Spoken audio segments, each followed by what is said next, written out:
Thank you for tuning into the live show. You know what time it is. It is your boy Genesis. It is currently 9:58 p.m. And of course, today is the 1st of May 2025. How are you doing this beautiful evening? Yes, y'all. I just got back from the gymnastics class. I took my daughter to gymnastics class. It was fun. She's doing really great with gymnastics. All right, with that being said, we have new updates here on the show. A lot is going on in the United States for sure. A lot is going on.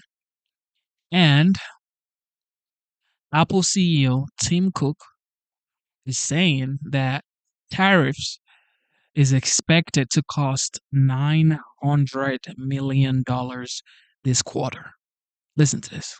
Apple CEO Tim Cook is now saying, just now, that Trump's tariffs will add nearly $1 billion to Apple's costs for the current quarter. So that's nearly $1 billion in 3 months. Okay, that's then continue with the rest of the year. If tariffs continue as they are, things could even get worse. As U.S. manufacturing today posted the biggest contraction that we have seen in nearly 5 years. That puts you right back to exactly what we've been talking about, right? Those worst early days of COVID. But Vice President J.D. Vance stood up today and said this.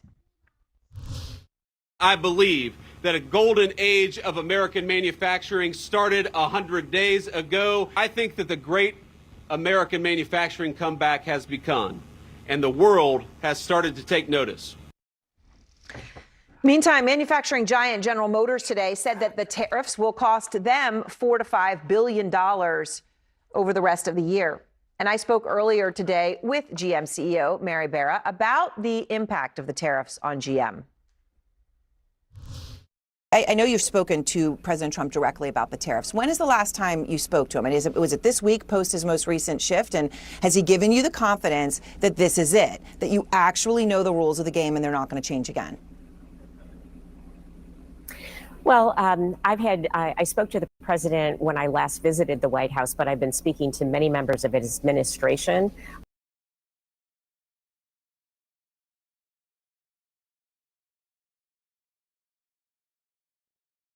That was a mistake. That was definitely a mistake. Covering May Day that was a mistake, ladies and gentlemen. Across the country. I didn't mean to take that out. We didn't finish that. Let's finish it up. Here we go.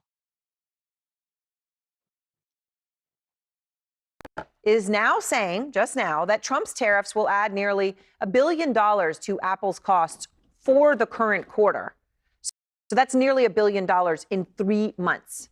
Okay, that's then continue with the rest of the year. If tariffs continue as they are, things could even get worse.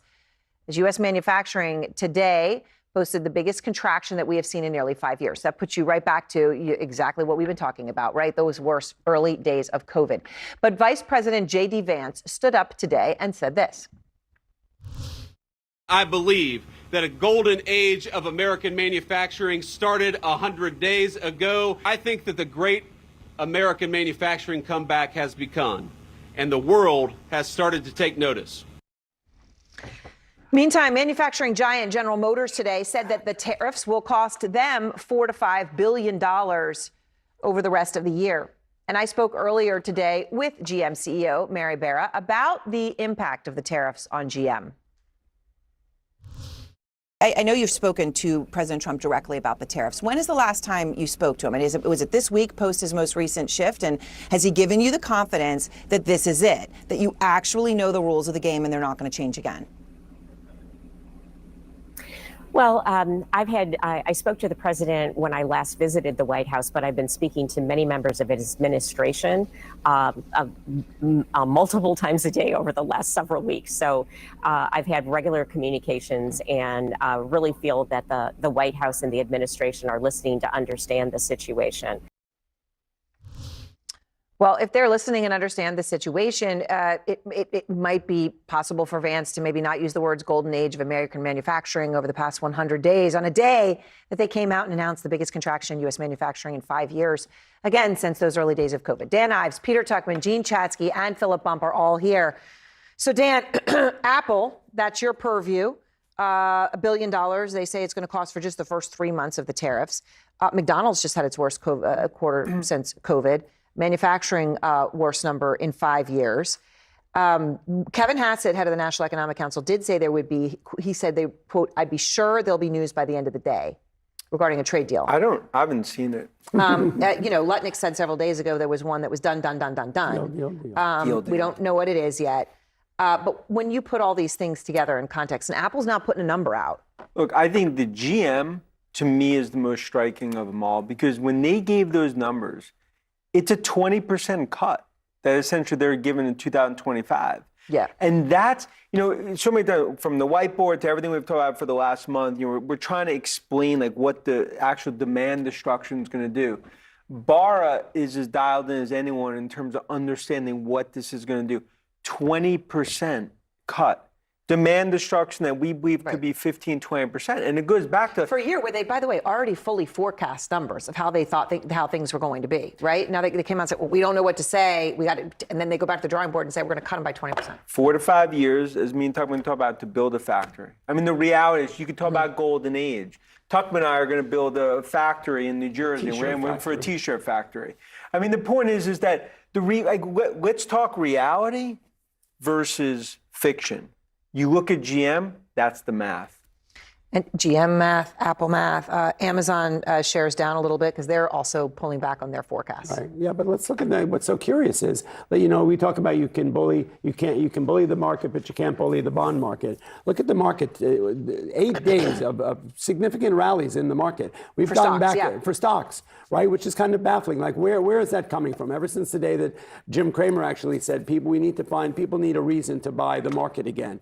And that was the day that Trump did the 90-day pause. I mean, that is what I saw a headline today that said it was the longest sustained rally on Wall Street since 2022. And I know the media tends to be, and they love to be, it's the worst day ever, it's the greatest week ever, that kind of stuff. But that's significant. Guilty as charged. Right.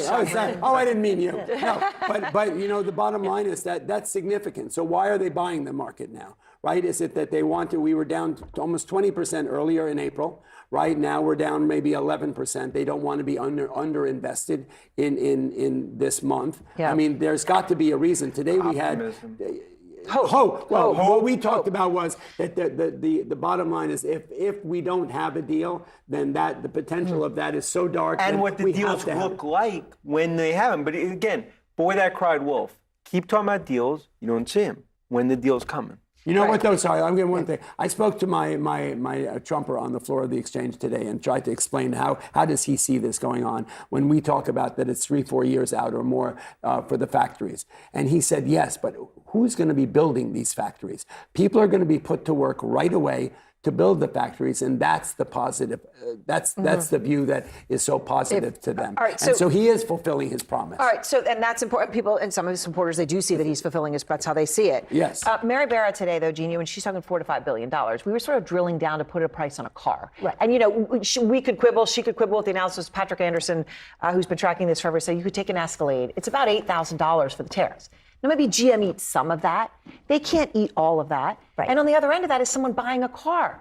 That is a hell of a lot of money. This is why over the past few weeks, months, you saw so many people going into the market and saying, I'm going to do this now. I'm going to buy my car now. I'm going to buy my washer now.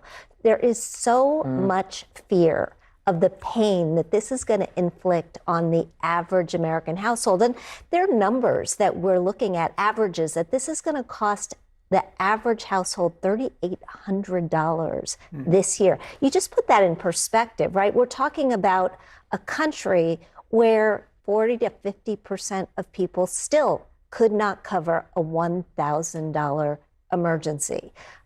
A third of people have no emergency savings. I mean, this is paycheck to paycheck, and they're feeling this clothing, cars, you go to the grocery store, it's all the good stuff. It's cheese, it's coffee, it's chocolate, and people And just are, wait till the inventory and the price increases start to run down. happen. But Philip, but we hear from Scott Bessent, sort of when he famously said, cheap goods is not the American dream. And Trump saying, well, you can have a couple dolls and they'll cost more, but who needs 30 dolls? Right. That's the political tone that we're hearing. Yeah, and I think it's certainly a reflection of the fact that Donald Trump is largely isolated and insulated from these negative effects, which haven't hit yet, right? I mean, we're just talking about that. The inventory shortages haven't actually hit yet.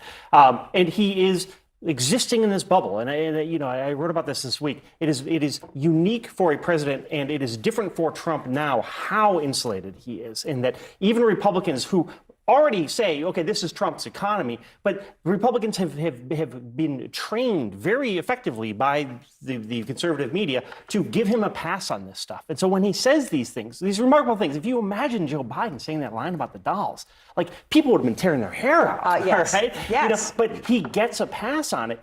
And the net negative of that is that it means that everyone else has to suffer because he isn't changing things. And I do think it's worth pointing out, we still don't have a consistency from the White House. Is this manufacturing where they're sticking with the tariffs and so you're supposed to build a factory here and they're going to last forever? Or is it we're making deals and we're going to go back to these imports? They're not even clear on that. Right, and so when we talk about uncertainty, it's a whole different level. To your great point, what's the rules of the game? Right.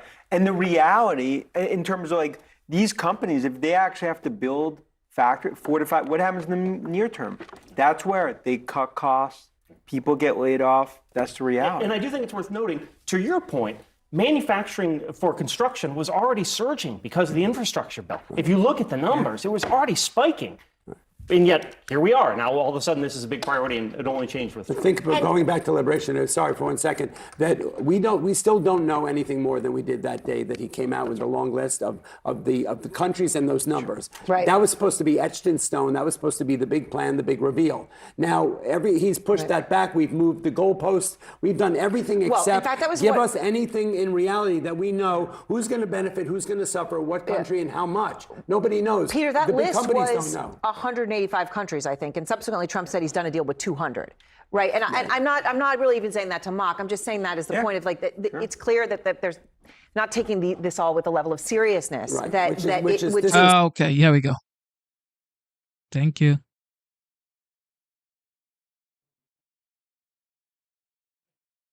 We have been covering May Day protests across the country, demonstrations against Trump administration policies, including on immigration. They are playing out across the United States. CNN's Danny Freeman is joining us from Philadelphia, Pennsylvania, clearly amid the crowd there. Danny, what have you seen? Yeah, Casey, frankly, today here in Philadelphia and across the country, a lot of lively crowds. We're right here in front of City Hall, and we're actually watching Bernie Sanders, who's been speaking at the microphone for a number of minutes right now. He has been rallying folks here. This event here in Philadelphia is sponsored by the AFL-CIO. He's been speaking very strongly in favor of unions, in favor of workers' rights as well. And then the past, I would say, 5 to 10 minutes, he's been returning to the refrain that we've heard him and Alexandria Ocasio-Cortez, the congressman from New York, speak about for a number of weeks now. He's talking about the perils and dangers of the oligarchy. And that really tells you, Casey, a lot about what the tone of these rallies have been, not only here but across the country. A lot of people here, not just to support unions and labor movements, but also a lot of people here clearly voicing their frustration at President Donald Trump and the Trump administration. I won't go too far out just because there's a lot of profanity on the signs here, but I'm seeing a lot of signs. I'm a history teacher. This is fascism. I'm seeing signs for due process. Stop Trump and stop the oligarchs. These are the kind of scenes that we're seeing, again, not just here in Philadelphia, but all across the country today in honor of May Day. I'll just tell you right now, there are a couple thousand people out here. This is a pretty big crowd when it comes to Philadelphia rallies. I've been to a number of them. Clearly, Bernie Sanders is one of the main draws here. And a lot of people were telling me earlier that the reason they came here is not just to support Bernie Sanders, not just to make their voices heard against the Trump administration, but also to show that they are here, they are not afraid, and they are willing to take to the streets specifically to make their voices heard when it comes to again protesting the Trump administration. So this rally, like I said, you just saw Bernie Sanders. He just walked up the stage. The rally here is going to continue likely for about an hour or two more. A lot of people here at the moment, and we're expecting more rallies and protests throughout the evening and afternoon. Again, not just here, but also across the country, Casey. All right, Danny Freeman, with whom I have stood in countless crowds listening to Bernie Sanders speak. Our viewers probably don't know that, Danny, but I have actually seen like a couple of crowds in Atlanta. Also, today, taking my daughter to a gymnastics class, I saw a couple of people with signs, and it's like, okay, what are you guys doing? They're saying, stop the oligarchs. Stop them. we covered the 2016 Bernie Sanders campaign together. Thanks you to Danny. Congresswoman, this, of course, your party, saw a lot in that crowd, flags for Palestine, but also, of course, anti-Trump. As Danny noted, a lot of people out there for Bernie Sanders. Which leaders in the Democratic Party do you think have it right now in terms of pushing back against Donald Trump?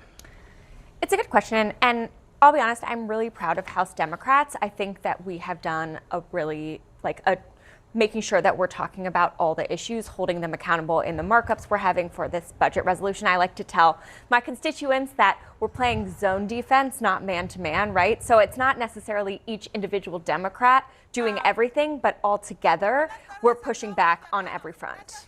Of course, the numbers, Kristen Soltis-Anderson, in our poll for congressional Democratic leaders, not great. It was like 72% don't approve, 62% don't approve of Republican congressional leaders. It's kind of a mess all around, but really, really bad for Democrats. This, of course, as one of the things that's a struggle for any party out of power, especially in the wake of a loss, is finding a messenger, especially in our celebrity-driven politics. I want to show you something. Wes Moore, who's a much talked about potential 2028 presidential candidate, the favorite of George Clooney, we learned when George Clooney talked to RJ Tapper. Here's what he had to say this morning on The View. Are you going to run? I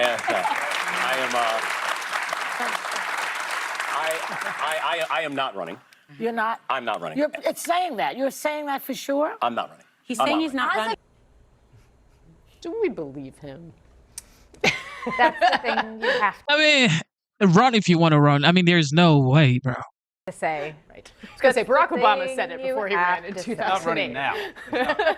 But I'm fine if they all wait and nobody runs. We keep showing footage of those protests. When you're an old hippie, the 1960s never end. And that's what you see when you see these Democrat they protest for the same reason college kids like keg parties, because it's cheap fun. And so I hope they keep doing it. Independents hate protests. They hate Hamas. They hate Bernie Sanders. Bring it on. I do think that Democrats are in a tough spot right now because their own voters are saying we want more aggressive pushback against the Trump administration. And when you're the party out of power, what does that look like? Does it look like more aggressive tactics? Does it look like an ideological move to the left to fire up the base? These are the challenges any party out of power is trying to sort through, and Democrats really are. Messy right now. Crowds are gathering across the US right now, with many anti-Trump protesters marking May Day. These are the scenes here in Seattle, Washington, and there you can see people gathered with banners. And also, we can see scenes from Atlanta, Georgia here. Outside the state capitol, just in front of you there, you can see above the grass as they mark May Day. Earlier, thousands marched in Chicago. This all stems from a movement which sprang out of a Reddit forum called 50501. The group has held numerous protests in recent weeks. The family of deportee Kilmar Abrigo Garcia appeared at the demonstration in Washington a little earlier. Well, meanwhile, the Trump administration is reportedly considering sending migrants to countries such as Libya and Rwanda. Multiple sources tell CNN the proposal was discussed with Libyan officials this week. The sources add similar conversations have occurred with officials in Rwanda. Priscilla Alvarez has the latest. The Trump administration is considering sending migrants to countries like Libya and Rwanda. It's part of a concerted effort by the administration to send migrants to other places, including those that aren't their own. Now, the conversations, we're told, in the cases of Libya and Rwanda, center on migrants with criminal records. We're told that this was a proposal that was discussed with Libyan officials this week, and that there have been conversations recently regarding Rwanda and with Rwanda as well. Now, in the case of Rwanda, this would be on an ad hoc basis, according to sources, and the cost structure of this is still being finessed because it would likely be a higher price per person, since they would also be absorbed within society in Rwanda. The conversations, however, regarding Libya go a step further, with some Trump officials hoping that they can enter into formal negotiations with Libya for what's known as a safe third country agreement, essentially allowing the U.S. to send asylum seekers apprehended at the U.S. southern border to Libya. Now, it's unclear what nationalities they would be willing to accept, but the United Nations has raised alarm over human rights abuses in Libya in the past, and all of this would likely face legal challenges in the United States. The administration, of course, has previously tried to enter into safe third country agreements in the first Trump administration, and they've already faced legal challenges in this administration in sending migrants to third countries. A federal judge in that case temporarily blocking the administration from sending migrants to other countries if they are not provided notice ahead of time and given an opportunity to contest. But again, the administration looking at all of these options as they push for migrants to be removed from the U.S. Priscilla Alvarez, CNN, Washington. Thank you for tuning in to the live show. You know what time it is. It is your boy, Genesis. Okay, Elon Musk. Okay, Elon Musk. Ladies and gentlemen, this man never leaves the news media. Does he? I don't think he does. Anyway, let's see what he's talking about. He was interviewed by Jesse Waters today, and he was interviewed alongside the Doge team. So we're going to check that out real fast. Tonight, our exclusive look into Doge. Elon Musk was nice enough to invite us into the Eisenhower building last night to sit in on his weekly... This man right here. He's having so much fun. That's something I could tell you. And he's rich. He's rich and having so much fun, y'all. Tonight, our exclusive look into Doge. Elon Musk was nice enough to invite us into the Eisenhower building last night to sit in on his weekly 10 p.m. Doge meeting. Yeah, they usually meet at 10 o'clock. I'm almost in bed by then. We met the whole crew, even Big Balls, and they showed us how Doge really gets done. We sat back, listened, and we learned a lot, and we hope you do too. Here's part one of our exclusive interview. Elon, thank you so much for bringing us into the meeting here. I'm going to do something no anchor ever does. I'm not going to talk. What? For as long as possible. You're talking right now. I'm going to let you run your meeting, and then I'll interrupt when I'm bored. So take it away. So, like a board meeting? Like a board meeting. Exactly. All right. Well, I guess we normally go around the table, say what do we get done this week? Want to go this way? Sure. No, we start with you. Sure. So actually, a lot of great work at the Treasury this week. One of the crazy things with regards to the Treasury is that when a payment is made, and the computers at the Treasury actually pay about $5 trillion per year, like crazy amounts, there was formerly not a budget code on there. So if a payment was made, you didn't know actually what it was for. It could have been for anything. Yeah. There was a $4 billion COVID fund in the Department of Education, and there was no receipts required, so people could just draw down on it. And when people looked into it, this wasn't us, this was before us, they found that money was being used to rent out Caesar's Palace for parties, rent out stadiums, et cetera.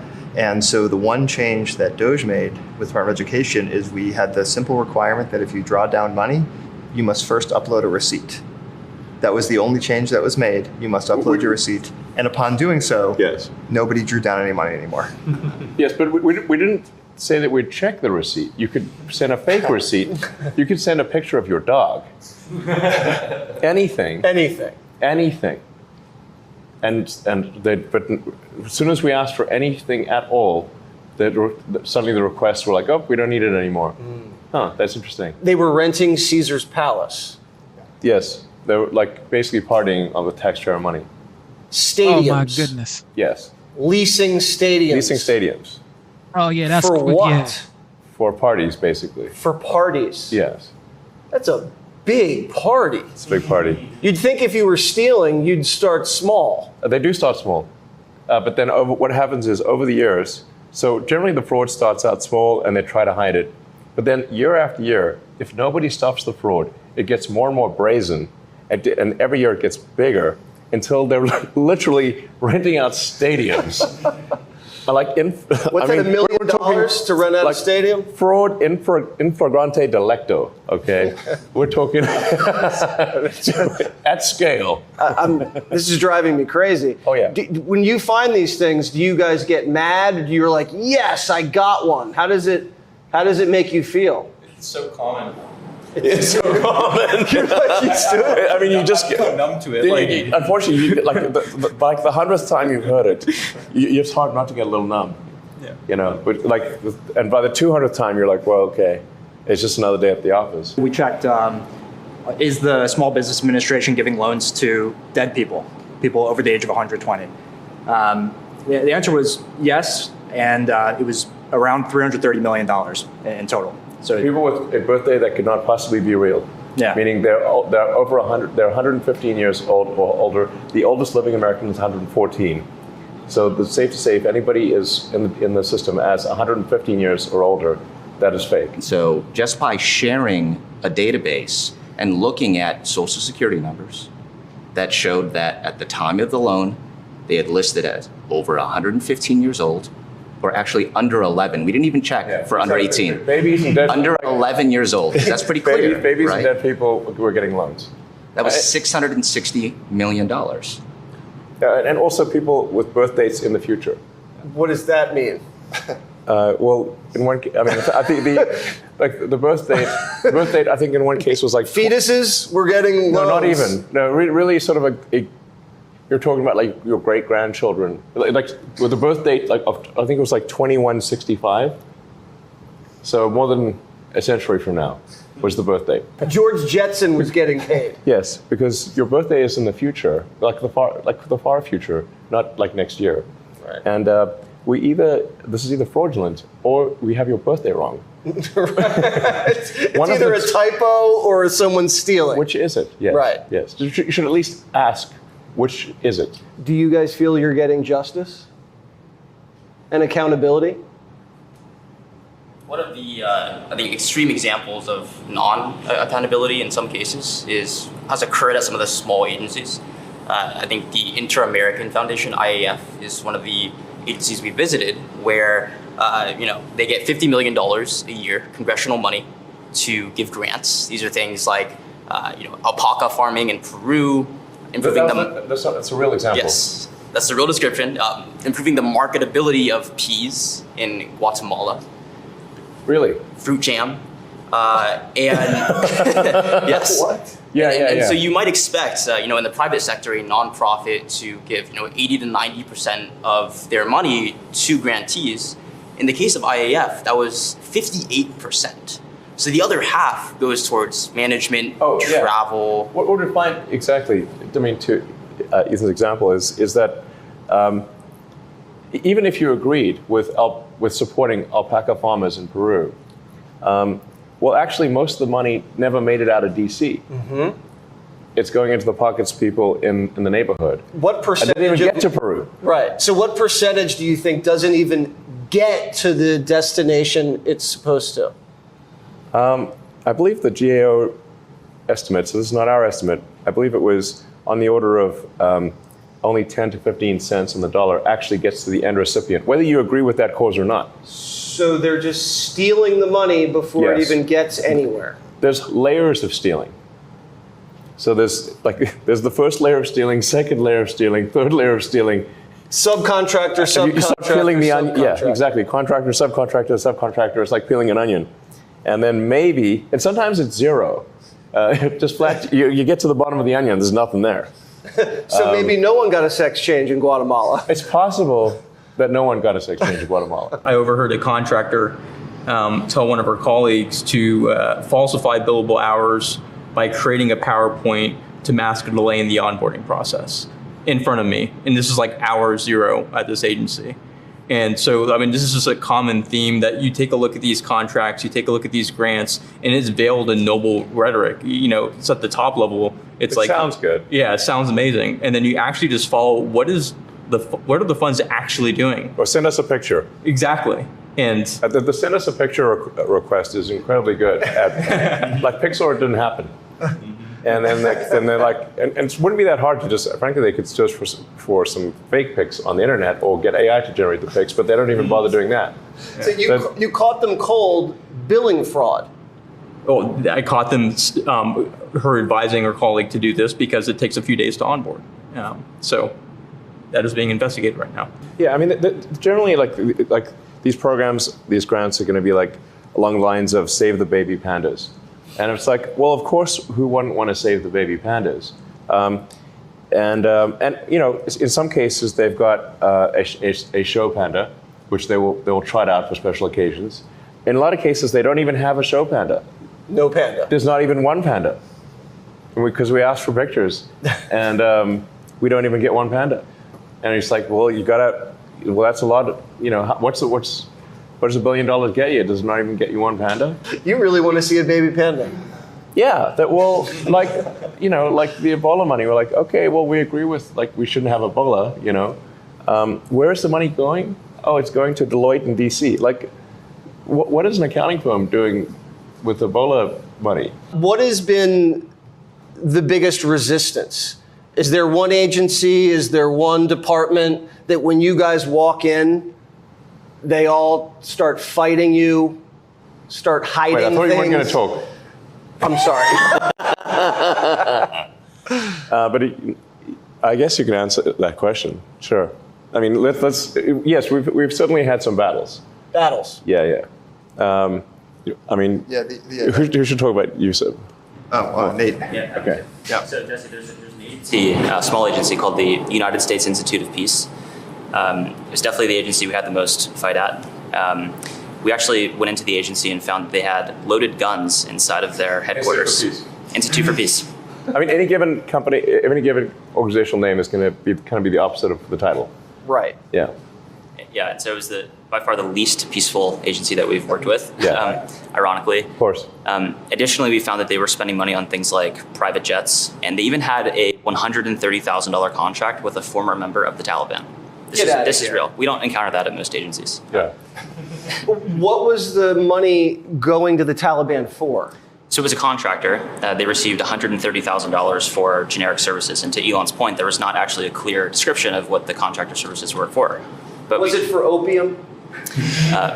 Unclear. Or weapons? Or nothing. Or nothing. or a bribe. Or nothing. And you naturally have to ask the question, well, how did we get here? Like when the country was founded, there were only 4 agencies. Today there are over 400. So there's been a 100x increase in the number of agencies since the founding of the nation. And thanks to President Trump, he's now signed 2 executive orders to start to reduce the number of agencies in the government, and the Institute of Peace was one of them, which is why our team went in to try and understand what was going on. And that's when we found all of the craziness, like the weapons in their armory. We found the payments to the Taliban. Okay. So to try to hide the evidence. Right, so just a few hours after we got into their headquarters, we found that their chief accountant had actually deleted over 1 terabyte of accounting records from several years. So you'd have to ask the question, well, why would somebody do that? The Doge team, fortunately, was able to recover that data with the help of a few great employees at the Institute of Peace. And I think the most troubling thing was they received $55 million a year from Congress, and any money that went unspent, instead of returning that to Congress, they would sweep it into a private bank account, which had no congressional oversight. And that's what they would use to fund things like events at their headquarters and the private jets. And so I think it's a great example because most Americans don't know what's going on at a lot of these smaller agencies. And this is, I think, the most extreme case of some of the wasteful spend that we're finding. So the agencies are hiding money from you. They're sending it to the Taliban. They have loaded weapons in the department buildings. At the Institute of Peace. At the Institute of Peace. Yes. That's right. So this is a cover-up when you guys roll in. This one, yes, a cover-up. Yes. It's a cover-up. They did delete a vast amount of financial information. That's really a definition of a cover-up. Isn't that illegal to delete evidence? Yes. Shred documents? It is. It's certainly illegal to delete accounting records that that Congress would certainly want to know where the congressionally appropriated funds are going from taxpayers. When you catch them going Hillary style on their computers, do you refer this to the Department of Justice? Oh, God. In this case, we did refer the evidence in the accounting example to the FBI and DOJ, and we were proud to do that. So yes, we did. Resistance has shown up in some very surprising places. So, for example, the famous fork in the road email, the deferred resignation program. So this was a program where you could resign from the government, collect pay and benefits for the next 8 months. Probably the most attractive separation program ever in human history. And the resistance actually came from the outside, with people saying this is a trick. And I heard somebody refer to it as an apple with a razor blade. And no, this was just a really juicy apple, caramel dipped apple. It was that good, but people were talked out of taking it. And now what started to happen is we did have about 80,000 people take it, and now those folks who did take it are on the beach, or they've moved on to a new job, and they're still getting paid. And so now we're starting to offer Fork 2 and Fork 3, where people can see that someone's eaten this apple and it was actually really tasty and good for them. Is Doge just getting started? This is a long-term enterprise. It's a long-term enterprise because if we take our eye off the ball, the waste and fraud will come roaring back. They can Doge when Democrats get back in power. Yeah. Well, I think some of the things that, like, we're trying to have it be such that the funding is removed, so the grants are gone. So there's a lot of work required to restart the waste and fraud, and that will at least slow it down. Click here to subscribe to the Fox News. That's just wow. Elon Musk saying, you know what? We're going to make sure it is so hard to commit fraud in government. That's straight up gangster. All right, here we go. Part 2. We're back. Part 2. The exclusive interview with Elon Musk and the Doge boys. They took us inside the caves of bureaucracy. Watch this. We heard about a cave. We had federal workers working in a cave. That's me. Yeah. Are they still? Joe's actually been to the cave. Do you want to tell us about your cave? Your caving. I wouldn't mind you. You're spelunking. So I've been helping out with retirement. And a few weeks ago, I had a chance to go to the mine. And so I took a golf cart through security down into the side of a mountain and entered, daylight left, and I entered this whole space of caverns and roads. And we get to a metal door, and I open it up. And there in front of me is a sea of filing cabinets from the 1960s. And I'm walking around, it's super chilly, smells like paper. And I realize as a mine, it's a great mine. It's secure, it's well lit, temperature controlled. And so the question we're asking is not, is this a good place to store physical media, which it is. It's amazing for that. The question is, why are we still using paper in 2025? So I brought something to show you of what's inside the mine. And normally, the normal process for retirement can be over 6 months. So once you file your retirement papers, that's why it takes 6 months. What is that? So these are replica case folders that people use to retire from the government. And so these are all compiled by hand, moved around on carts through the mine. It takes many months to do that. And this one is a single retiree's paper required to leave the government. If somebody wants to retire, they can't because it takes 6 months to compile the paper and carry the paper into a mine where it is stored. And also, all the calculations are done by hand. Everything has to be 2025. Reconciled, adjudicated. This is thicker than the Lord of the Rings trilogy. Yeah. And if I had to process this, I would rather do my taxes in the dark than have to go through this. And so what we're doing is we're bringing this process online with modern software.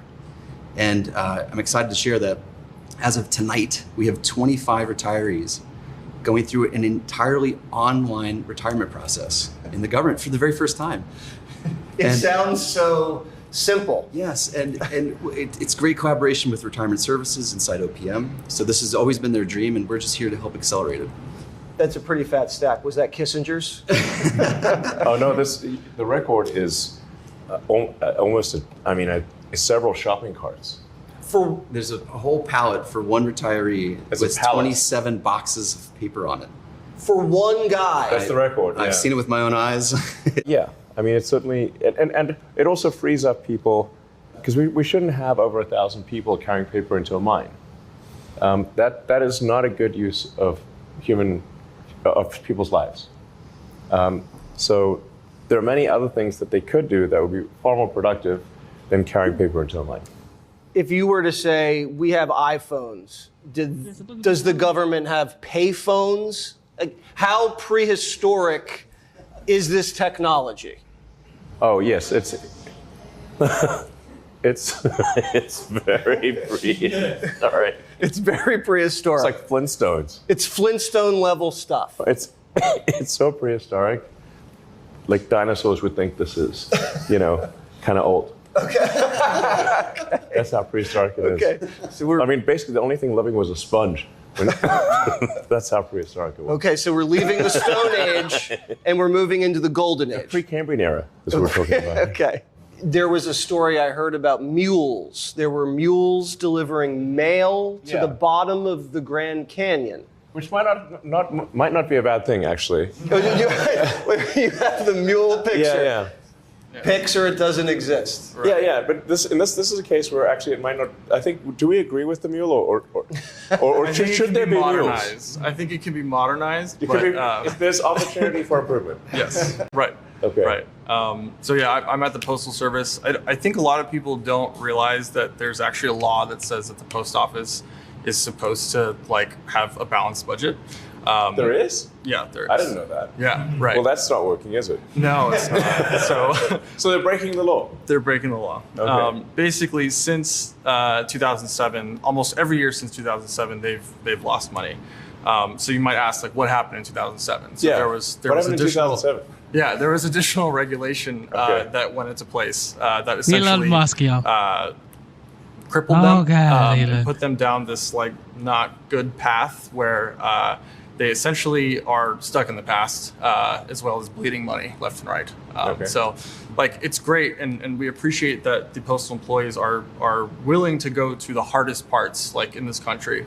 But we think that we can modernize it and help them become profitable. Right now, last year they lost $9.5 billion. Wow.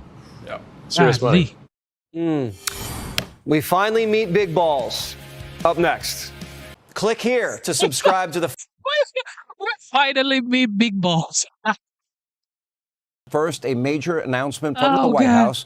Mike Waltz has been nominated now to serve as the next U.S. ambassador to the United Nations. Secretary of State Marco Rubio will now fill in as Donald Trump's national security advisor while continuing to lead the State Department. Now, in case you're keeping track, this means that Secretary of State Rubio is now the Secretary of State, the national security advisor, the acting USAID administrator, and the acting archivist. I mean, he's got a lot. Now, on X, Vice President J.D. Vance actually was very funny, remarking, quote, I think he could take on a bit more. If only there was a job opening for a devout Catholic. When does conclave start? I think the 7th. Here now with more is Secretary of State Marco Rubio. Mr. Secretary, you got to admit, that was pretty funny. I like that. We thought about it, but you have to, it's Ellie, an unmarried Catholic you missed male. it, bro. You have to be a priest. Ellie, you missed it, bro. People don't know You that. missed Any it, bro. unmarried Catholic, a male can be pope, but I got married and I'm happily married, so I know you are. And by the way, you got a great family, and your son's a great football player, and I know you're very proud, and you should be. Look, we've been friends a long time. Really, and I'm happy for Mike Waltz, by the way. I think he'll be a great UN ambassador, and we need one. And your wheelhouse has always been foreign policy. I've known you forever. This is your passion. Your heart is here. These are consequential times. We've got Europe, we've got Russia, Ukraine, we've got the Middle East, we have Iran, and then we have this, our number one geopolitical foe, China. Let's start in Europe. Let's start with Putin. You said this week may be the deciding week for him. Clearly, the minerals deal yesterday was a big win for the president and the White House. Where do we stand with Putin? Well, let's remind everybody, this is not our war. I mean, this is a war that started under Joe Biden. For 3 years it went on. They made no effort to sort of bring it to a conclusion. And it's a war that has no military solution. In essence, Putin can't take all of Ukraine.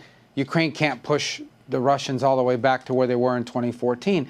And so the question here is, who's the only leader in the world that can talk to both sides and hopefully bring him to a deal? And that's President Trump. And that's what he's tried to do. For 100 days, he has done efforts to bring about peace, to end the killing, to end the dying, to end the destruction. You know that Ukraine, it's going to cost hundreds of billions of dollars to rebuild that country. And so the president's tried. Look, we've gotten closer. We for the first time, you know, we haven't known this for 3 years. We kind of can see what it would take for Ukraine to stop. We can see what it would take for the Russians to stop. The problem is those two positions are still a little far apart. And look, we're not going to give up on it in the sense that we're not going to be ready to help if we can. But there does come a point where the president has to decide how much more time at the highest levels of our government do you dedicate it when maybe one of the two sides or both aren't really close enough, when we've got so many, and I would argue even more important issues going on around the world. Not that a war in Ukraine is not important, but I would say what's happening with China is more important in the long term for the future of the world. Obviously, Iran's nuclear ambition, you know, all these other things that we have going on. So at some point in time, it either has to be something that can happen or we'll need to move on. That'll be a decision the president will have to make. Yeah, well, I will say this. The consequences are really dire in every situation that you're referring to. Let me go back to Putin for one more second. I mean, the mineral deal, I don't think we can overstate how important that's going to be for Ukraine's security, the relationship they will have now moving forward with the United States. That's a big part of the puzzle. It's important, I think, for people to understand in the 4 years when Donald Trump was president, from 2017 till he left office in 2021, no problems with Vladimir Putin. But in 2014, 11 years ago, that's when Crimea was annexed. When Joe Biden was president and Putin was amassing troops on the border and military equipment on the border, he's asked, well, what happens if he invades? Of course he was going to invade. He said, well, it depends if it's a minor incursion. And it makes you wonder, nobody ever dared to pick up a phone and even attempt or try to stop it from happening. That to me is unconscionable. In your heart, do you feel like you're close? I mean, you're in the middle of this. Yeah, well, I'm glad you gave everybody that lesson, because that's not only did it happen in 2014 under President Obama, but during that time, the Obama administration refused to provide the Ukrainians any military weapons. They would provide them blankets and sheets and towels, but they wouldn't give them weapons. Donald Trump, when he was president the first time, provided them the weapons that actually helped stop the Russian tanks from taking Kyiv. Even when he was no longer in the White House a few years later. This invasion would have never happened if Donald Trump were in the White House. But it did. It happened after Joe Biden. It happened just a few months after the fiasco in Afghanistan. And I think everyone realizes Putin saw that and said, now's my time to go. I have a weak president under Joe Biden. And he went. And this war dragged on for 3 years. Look, you ask how close we are. I think we know where Ukraine is and we know where Russia is right now and where Putin is. They're still far apart. They're closer, but they're still far apart. And it's going to take a real breakthrough here very soon to make this possible. Or I think the president is going to have to make a decision about how much more time we're going to dedicate to this. And you're right about the minerals deal. It's good for America because we've invested a lot of money in this war. It's also good for Ukraine because it's going to help them be able to develop their economy and rebuild when this war ends. Well, they're going to need a lot of money to rebuild. They are. Okay, then let's move to the Middle East, and let's move to what happens in Gaza. It can no longer remain a launching pad for their missiles, Hamas missiles, to be fired into Israel. That we agree on. I know the president has said, and you have said, and Steve Witkoff has said, everybody has said, the Iranians cannot have a nuclear weapon. The only reason they're close is because Joe Biden put a blind eye towards the sanctions that were bankrupting Iran, as far as I'm concerned. However, they are closer than they have ever been. To me, a deal with Iran would have to include the following.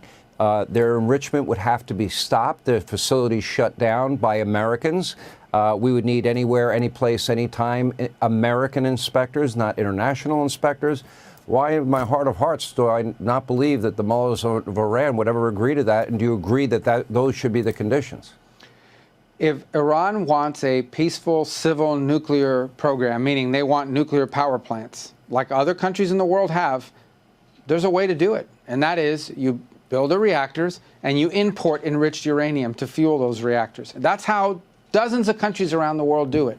The only countries in the world that enrich uranium are the ones that have nuclear weapons. Iran they're claiming they don't want a weapon, but what they're basically asking is to be the only non-weapon country in the world that's enriching uranium. And the level at which they enrich it is really not relevant per se, because really, if you have the ability to enrich at 3.67%, it only takes a few weeks to get to 20% and then 60% and then the 80 and 90% that you need for a weapon. And so that really is the path forward here. Iran simply needs to say, we've agreed to no longer enrich. We're going to have reactors because we want nuclear energy, and we're going to import enriched uranium. This is an opportunity for them if they take it. This is the best opportunity they're going to have. President Trump is a president of peace. He doesn't want a war. He doesn't want conflict. None of us do. And there's a path forward here. But what cannot happen is to live in a world where Iran has a nuclear weapon.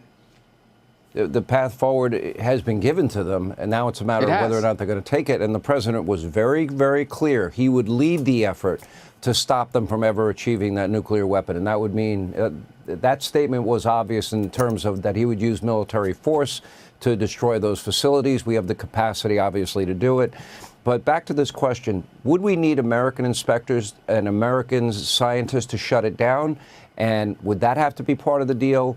And anywhere, any place, anytime, American inspectors, would they have to agree to that in your mind? I think you would have to allow Americans as part of, you can send, maybe there'll be French inspectors, there'll be Italian inspectors, there'll be Saudis, whoever, but I think you cannot basically say we will not allow any Americans. You also have to make sure, if you really want to prevent a nuclear program, okay, and you're not building a nuclear weapon, then you should open all your facilities. One of the failures of the of the Obama nuclear deal with Iran is that you could not inspect military sites. Well, if you're making nuclear weapons, you would probably make them on a military site. And by the way, it's been known and discovered that in the past, Iran has had a secret nuclear program that it did not disclose to the world.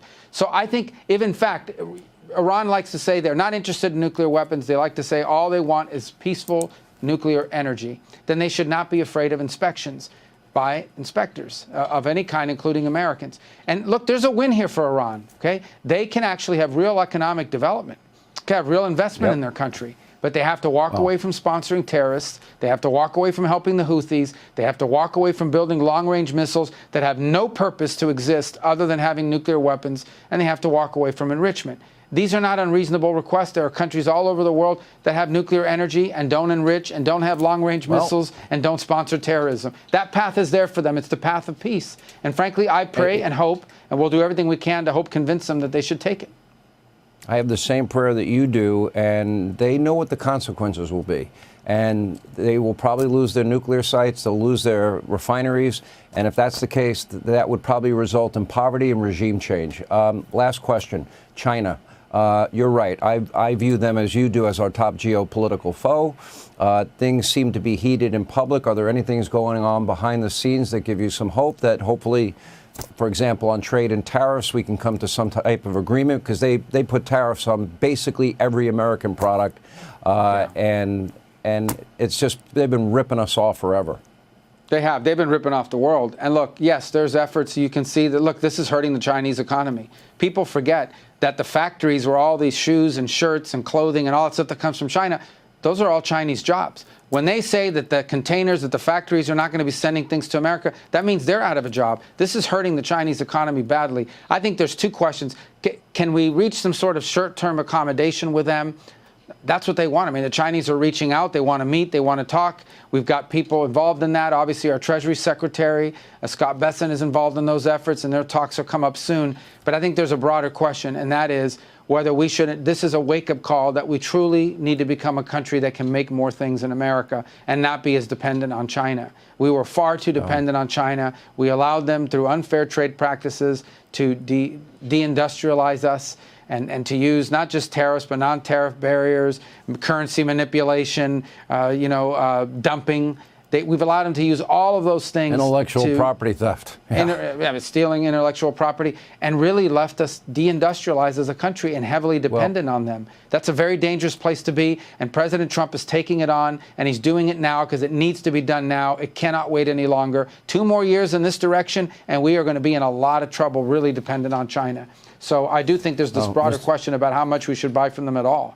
moving forward. Well, Godspeed, Mr. Secretary. These are consequential and transformational times, and you're right in the middle of all of it. And, we wish you the best for the sake of the world. And I hope some of these people understand the seriousness of the president. Sometimes.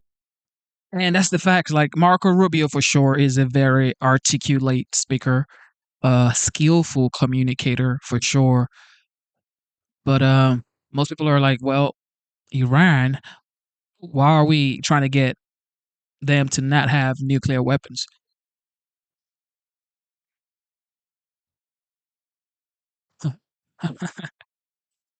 Oh, my goodness. They might underestimate him. Mr. Secretary, thank you. Hey, Sean Hannity here.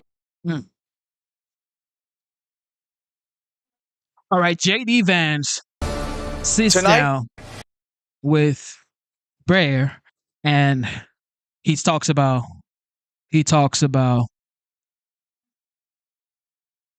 what's his name? What is this guy's name?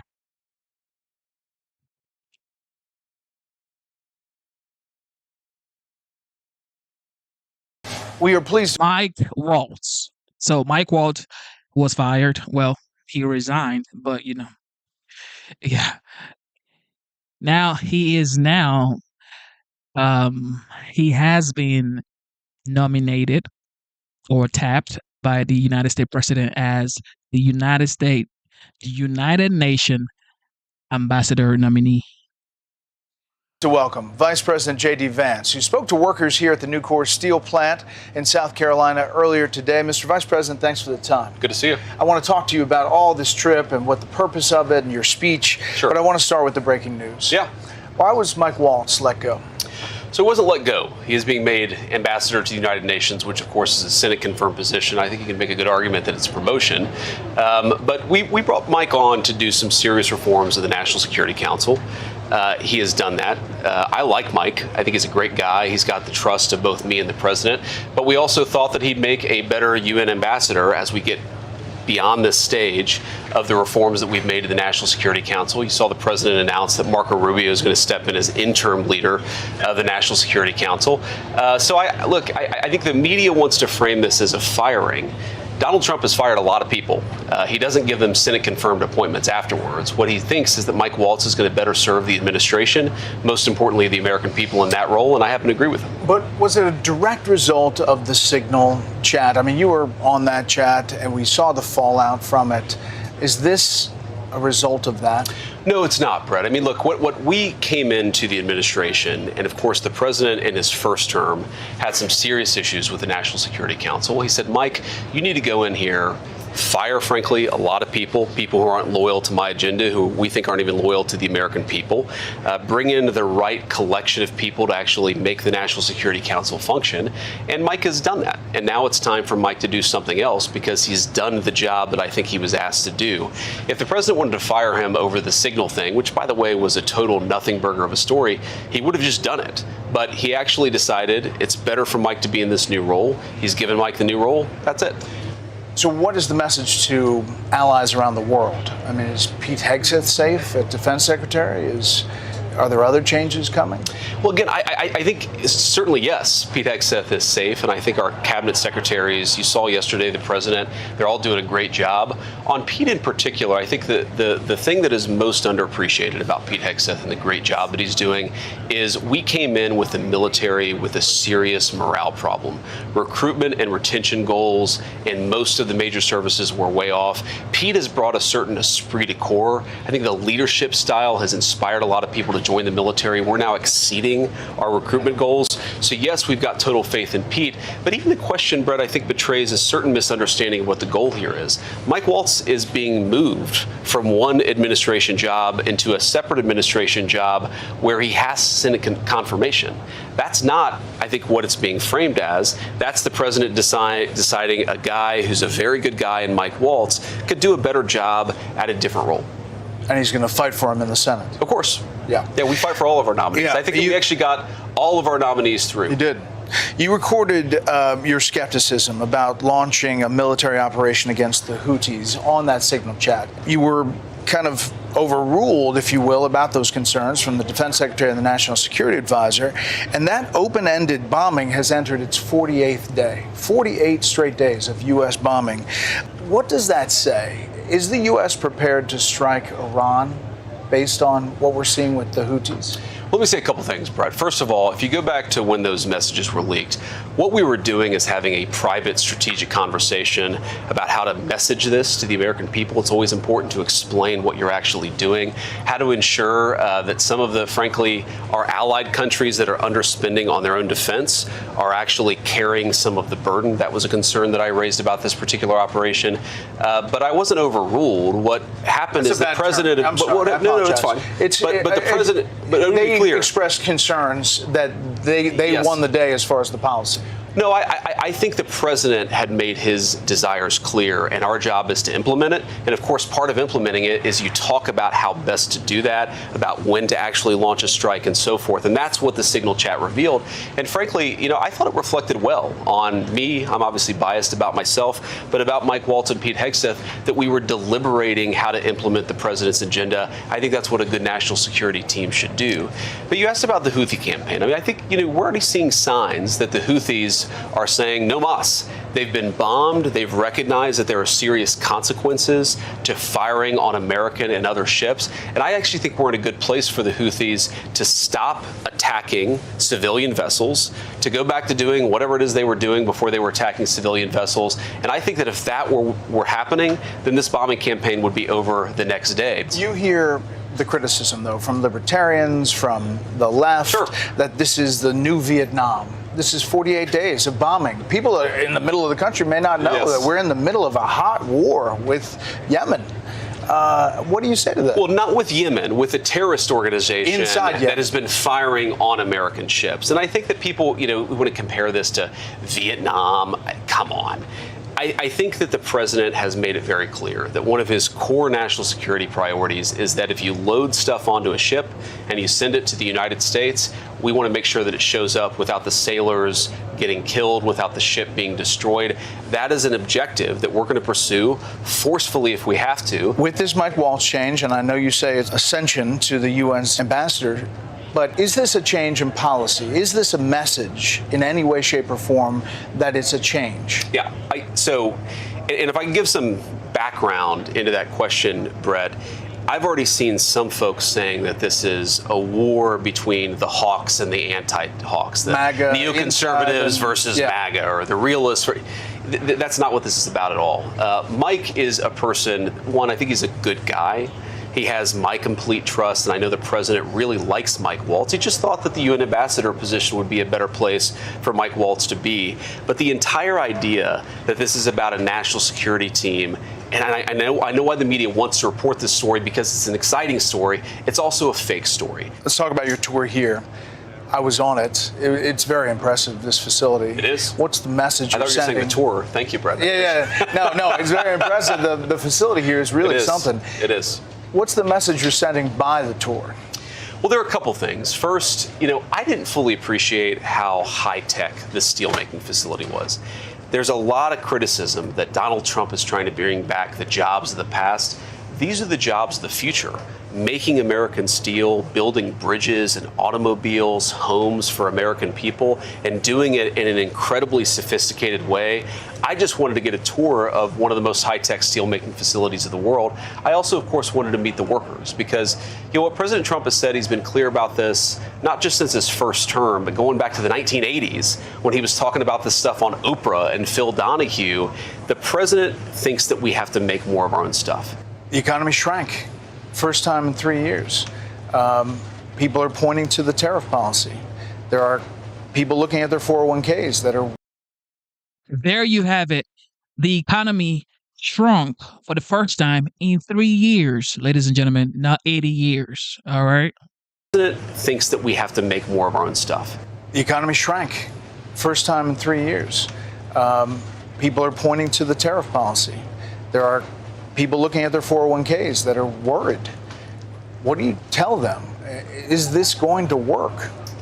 So the first thing is, when you talk about the economy, this is Joe Biden's economy, and we inherited $2 trillion of debt, the highest peacetime deficits in American history, a $1.2 trillion trade deficit, which fundamentally means we're not making enough of our own stuff. And the president came in and he said, this is not always going to be easy. It would have been very easy for Donald Trump to do what administrations past have done, which is borrow a lot of money and continue fueling the national debt. He said, no, we need a reset. We need American workers to have better jobs. We need to protect the jobs that they have right now. And we need to be more self-reliant as an economy, which, by the way, will drive down those skyrocketing levels of debt that we've seen. That is what he promised he was going to do. And he came in and we've started that process. Now, you're right, Brett. It doesn't happen overnight. This isn't always going to be easy. But if you think about what he's doing, he's saying for 40 years, with the exception of his first term, you had American leadership who were fundamentally offshoring America's wealth and prosperity to foreign companies. He's saying we're going to reshore America's wealth and make this the golden century for our country. You traveled to India. Is that the first deal that's coming through? I don't know if it'll be the first deal. I think it'll be among the first deals for sure. Pretty soon. The president, look, we've got negotiations with Japan, with Korea. We've got negotiations going on with some folks in Europe. And obviously, we've got a good negotiation going on in India. What the president has said is we just want to rebalance trade. So some of the conversations I've had in India, for example, I think most Americans may not know, may not appreciate this. We have great agricultural products. Our farmers are making great things. But the Indian market is effectively closed off to American farmers. So what that means is that makes American farmers and American consumers more reliant on foreign competitors to grow the food that we eat.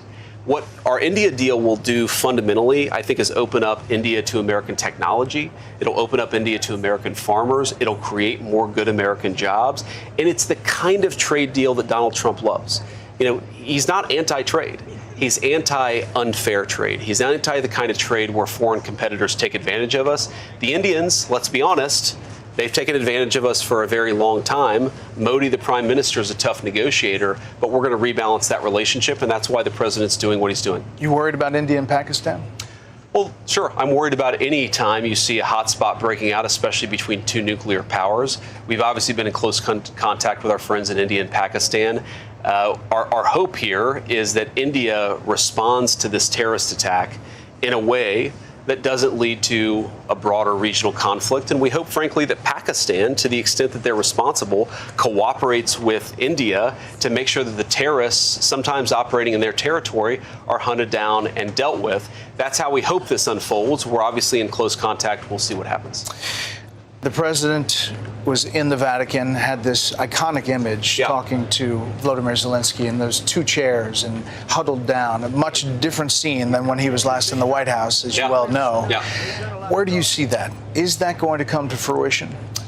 Well, I think, first of all, we have to give the president some credit here because there was a really big breakthrough and hasn't gotten that much coverage. But for 3 years, these sides have fought, and each of them has said, no peace, we're going to fight until the other guy is basically knocked out.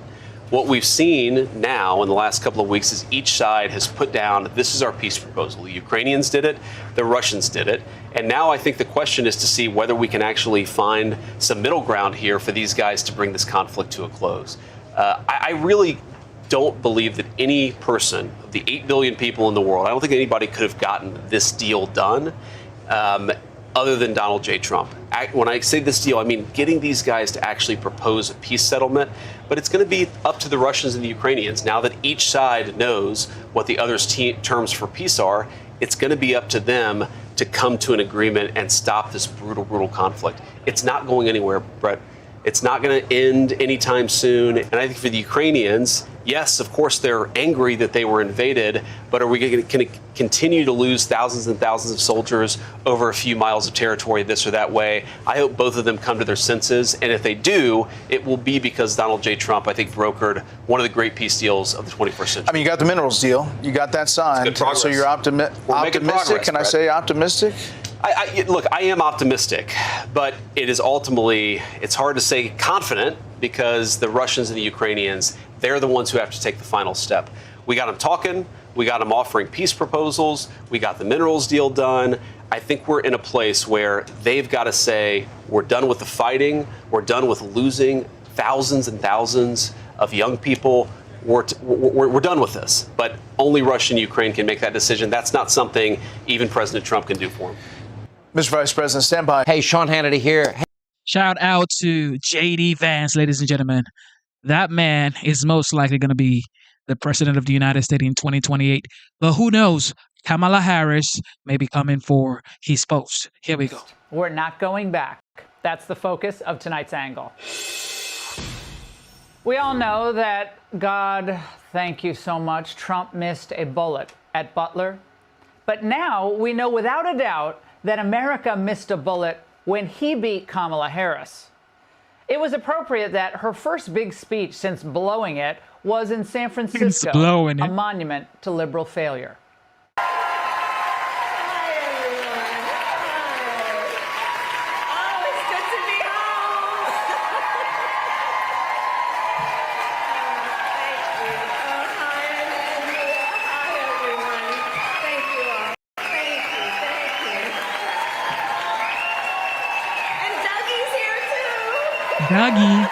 Dougie's here too. Dougie. This is such an embarrassment. And the Democrats who have real power, they know it too. But they don't care. The Kamala show never got good reviews. Going back to the 2020 primary, they all knew she was always a problem, never a solution. And the words written in the liberal Atlantic ring as true today as they did in the fall of 2023. Ease and confidence have not been the prevailing themes of Harris's vice presidency. Her first year on the job was defined by rhetorical blunders, staff turnover, political missteps, and a poor sense among even her allies of what exactly constituted her portfolio. Within months of taking office, President Joe Biden was forced to confront a public perception that Harris didn't measure up. And she never did, including last night. The American people deserve leaders who make their lives better. For real? And make our country stronger. You were just the vice president for 4 years, the Baldazar for like, what, 4 years? Like 90 days ago, 120 days ago, you were the vice president of the United States. Now you're here saying the people deserve, Americans deserve a leader that wants to take care of them. Did you take care of us, Kamala? You were the first woman vice president the United States has ever seen. Nobody actually remembers that Kamala is the first woman vice president the United States has ever seen. That is Guinness World Record. That is a record breaker right there. But nobody actually, because she didn't do anything significant. But sadly, we have seen quite the opposite over these past few months. Crickets. But she kept on, mightily trying to recapture her fleeting political moment from last August when she described the pace of Trump's agenda. What we are in fact witnessing is a high-velocity event where a vessel... Everybody's here saying, well, what did any vice president ever do? J.D. Vance is literally trying to stop a war between India and, is it Pakistan? Kashmir. Okay, so there was an attack in Kashmir, and J.D. Vance is literally traveling to India, talking to these world leaders, finding ways to end wars. He was present in the meeting with Zelensky, and you saw the way he literally took charge. He said, have you ever said thank you? Kamala Harris said she was the last person in the room when Joe Biden made tough decisions. And we saw all the tough decisions he made. Afghanistan, the border, Ukraine war, Russia, the economy, inflation, prices. Is being used for the swift implementation of an agenda that has been decades in the making. An agenda to slash public education. An agenda to shrink government and then privatize its services. All while giving tax breaks to the wealthiest among us.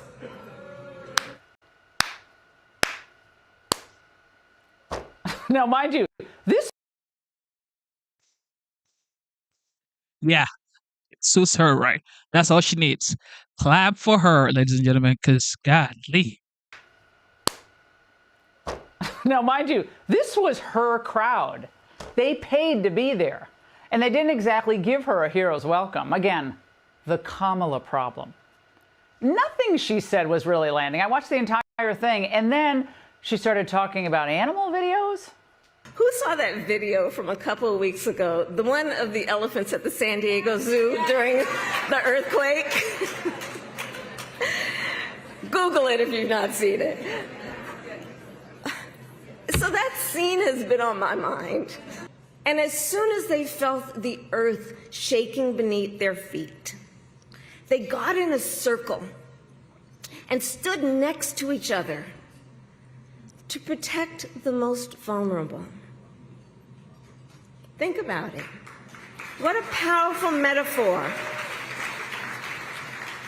Because we know those who try to incite fear are most effective when they divide and conquer, when they separate the herd. But in the face of crisis, the lesson is don't scatter. Okay. Unheard.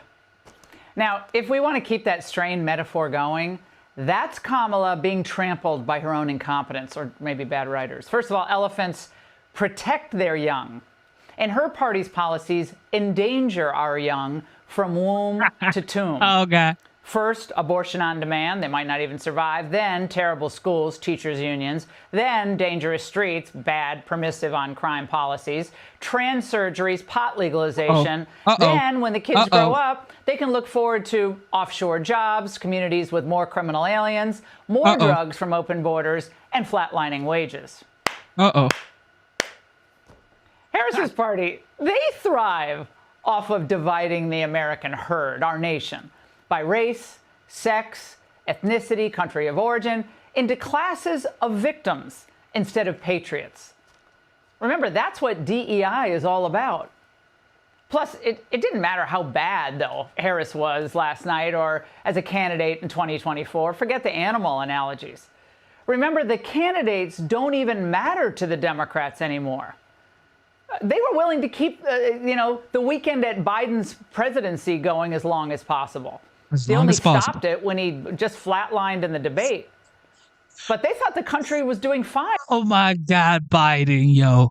Oh, man, I was so embarrassed when I saw all this stuff. Like, what are we... I mean, what happened from 2021 to 2024? How did we even survive them years? Weekend at Biden's presidency going as long as possible. They only stopped it when he just flatlined in the debate. But they thought the country was doing fine when Biden and Mayorkas were flooding the border with millions of illegals. They only slowed that down for political reasons when the polls were so bad. And they were fine, frankly, with inflation, and they loved high gas prices, and they loved showering Zelensky with borrowed money, even when Ukraine wasn't winning. So none of the challenges, the real challenges facing America, which they either caused or exacerbated, none of it mattered to them. So no one should be surprised that Harris goes out last night still thinking that, yes, she has a shot. All the party wanted in 2020 with Biden and 2024 with Biden and then Harris was a figurehead president who will do whatever the permanent bureaucracy wants. And that's what they're going to push in 2028, too. So, of course, with the other 2028 prospects, expect mostly vibes, little substance. I miss Obama and I miss her husband too. I will build this world from love. No. I will build this world from love. All vibes, all stunts, no substance. Ew. And who can forget his pointless filibuster? I don't want a Disneyfication of our history. We're marching through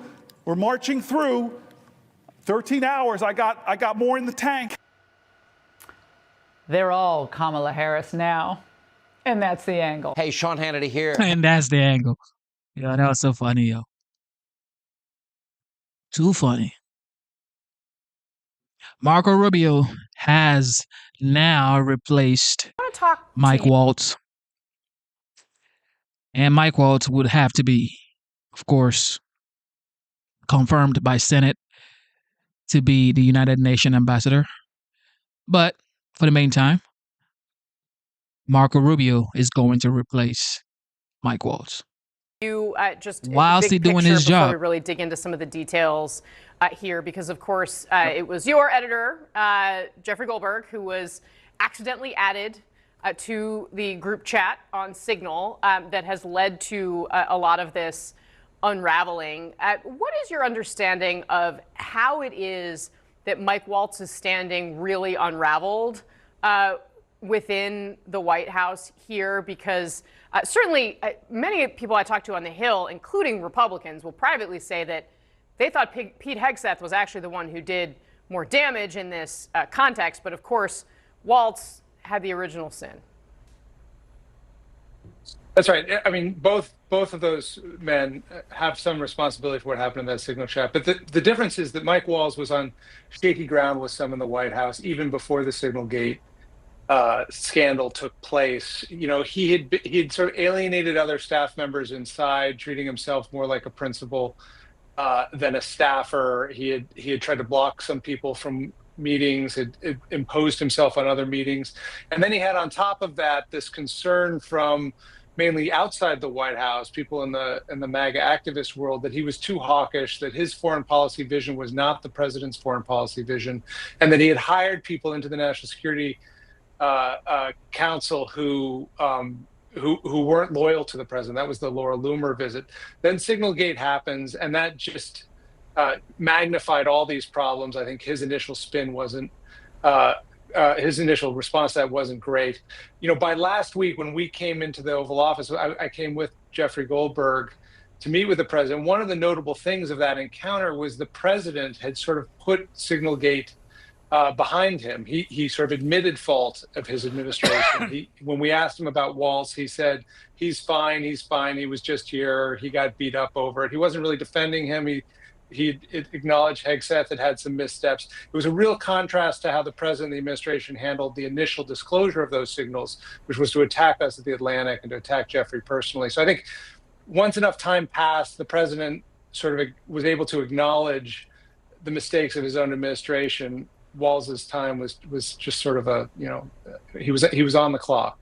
Yeah, it was a really remarkable exchange that you all had with him in the Oval Office. David Sanger, let me go to you on the second big piece of this, which is who's going to replace Mike Waltz, who's clearly being exiled to New York, right, to go be the UN ambassador, and that is Marco Rubio. Jeff Zeleny mentioned the last time this happened was the Nixon administration, of course, and Henry Kissinger. How did that go, and what do you anticipate here?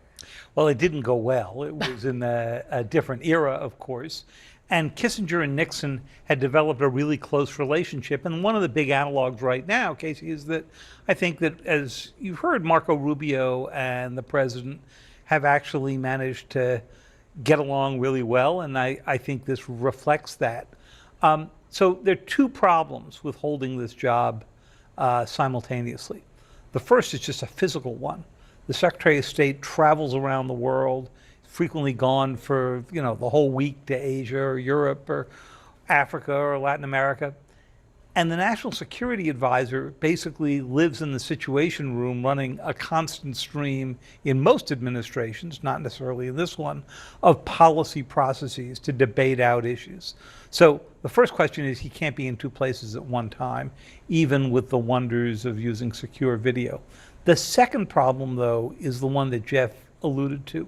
The National Security Advisor's job, and what makes it one of the most important jobs in Washington, is to sort out the competing and frequently different interests and advice of the Pentagon, intelligence analysts, the State Department.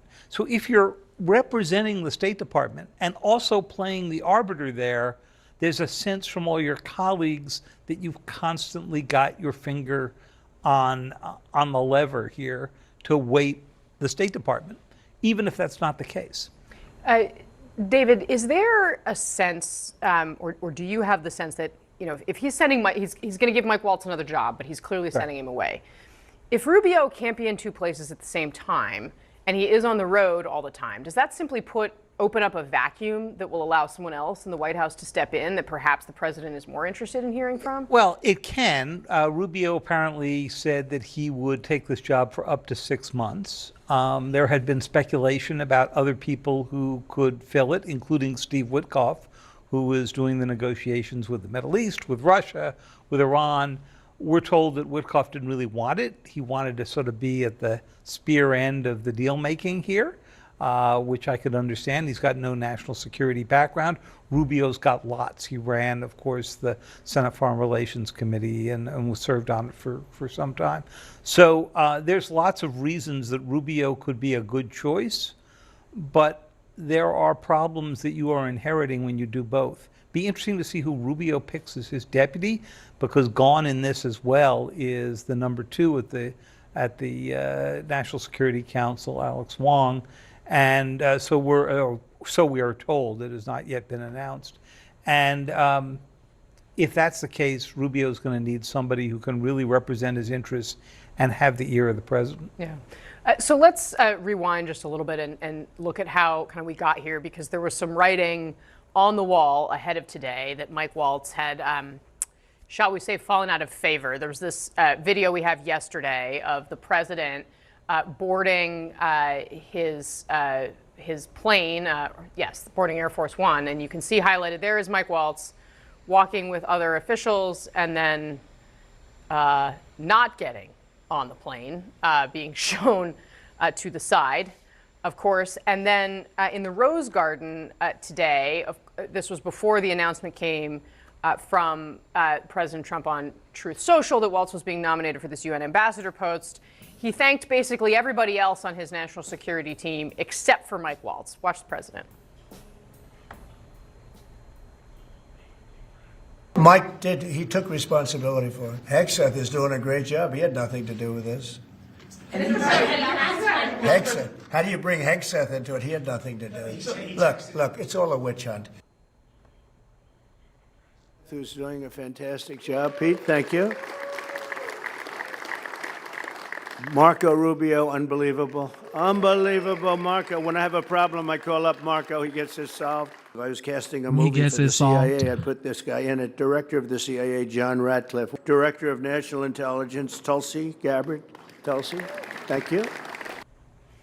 So, Brad Todd, obviously you saw that long list there of others. Pete Hegseth, of course, the one who's come under the most fire from the Hill and elsewhere for his role in Signalgate, among other things. What does this tell you about where the president's head is, and what has the reaction been among Republicans on the Hill? Well, Mike Waltz is quite popular with Republicans on the Hill. You know, he is one of the few people that sort of transcends that boundary, right, between the old sort of Cold War Republicans and a newer sort of new right populist Republican that has been Donald Trump has attracted. And that's a pretty big skill. He's a former Green Beret himself. He has a lot of in-depth knowledge on it. And I think that Mike Waltz remaining in the administration and in the president's orbit is going to be reassuring to people on the Hill.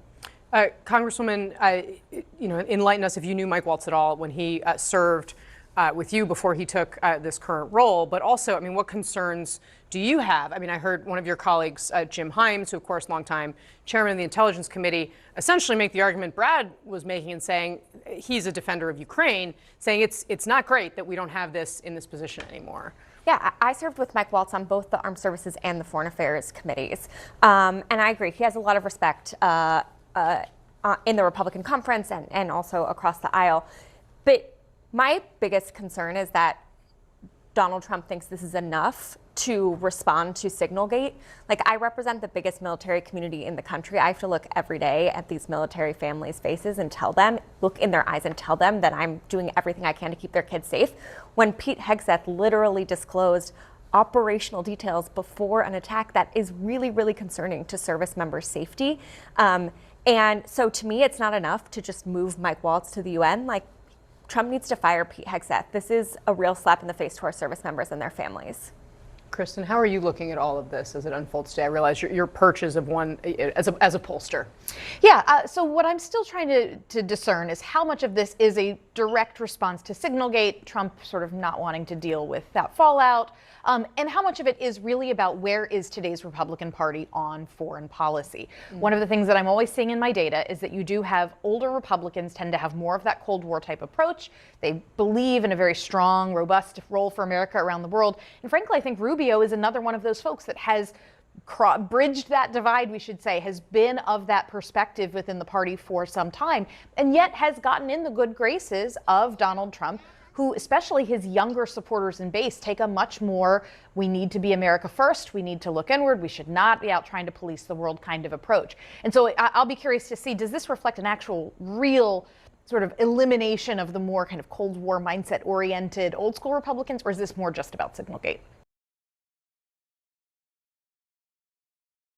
All right. Thank you for tuning into the live show. It is currently 11:29 p.m. And of course, today's date is still the 1st of May, 2025. All right. There is a new update here by the President of the United States. Bless you, boo-boo. It said here, the United States, I'm going to read it to you guys. Many of our allies and friends are celebrating May 8th as Victory Day, but we did more than any other country by far in producing a victorious result on World War II. I am hereby renaming May 8th as Victory Day for World War II and November 11th as Victory Day for World War I. We won both wars. Nobody was close to us in terms of strength, bravery, or military brilliance. But we never celebrate anything. That's because we don't have leaders anymore. Yeah. All right, where am I? Okay, that's because we don't have leaders anymore that know how to do so. We're going to start celebrating our victories again. So according to the OG, the President of the United States, the 45th, now the 47th, he's declaring, I am hereby renaming May 8th as Victory Day for World War II and November 11th for Victory Day for World War I. So it's looking like those days the United States would be celebrating World War II and World War I. What do you guys think about it?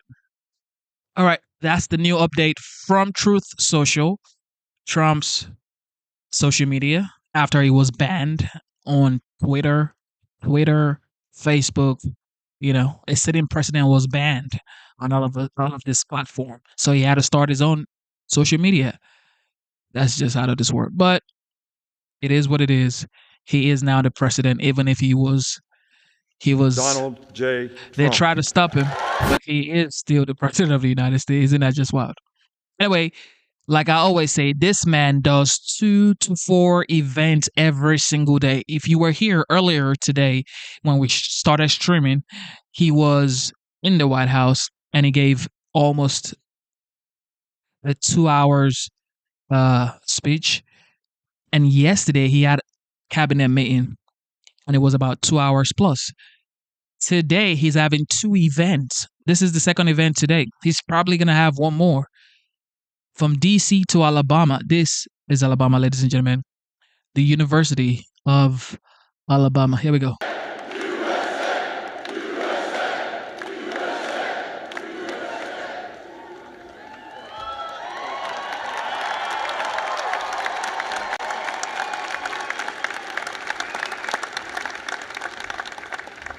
Thank you, Coach. Wow, what a nice-looking group this is. What a beautiful group of people. And especially a very big hello to the University of Alabama. Congratulations to the class of 2025. Roll Tide. Roll Tide.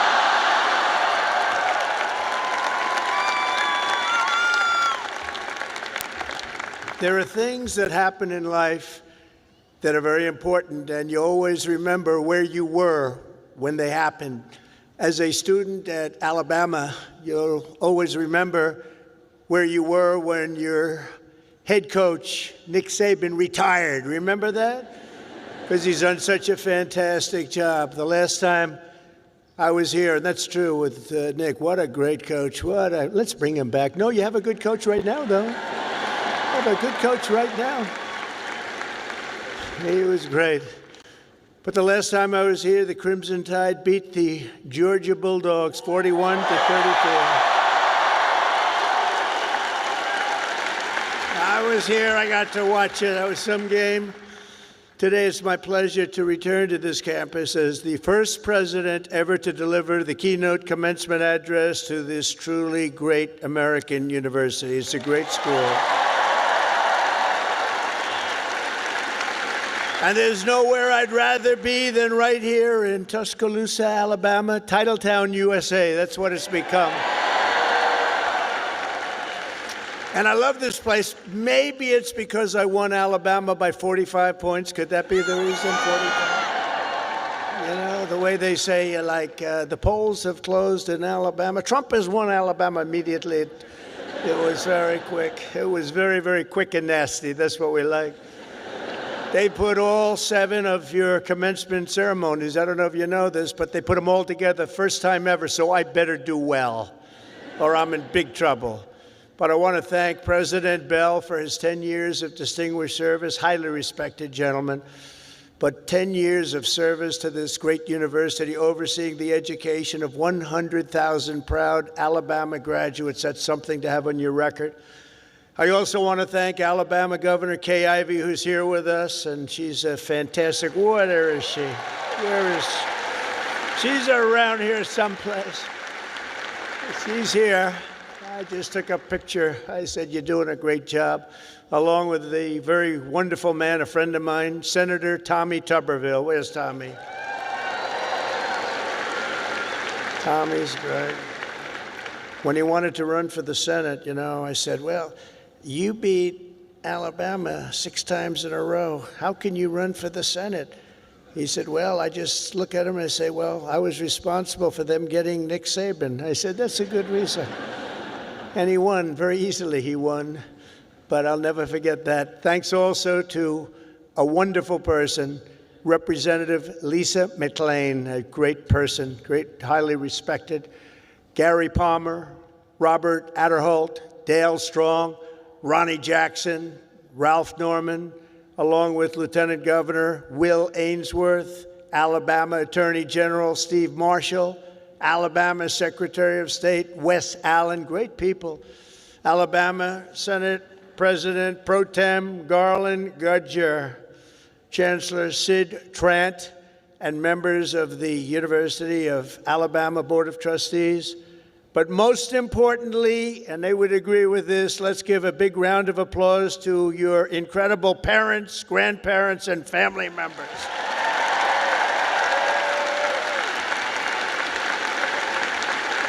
Because they made this wonderful day possible.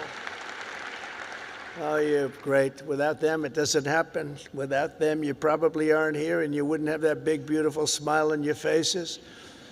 This year, the graduating Alabama class of 2025 has over 6,600 graduates. You're the largest class in school history.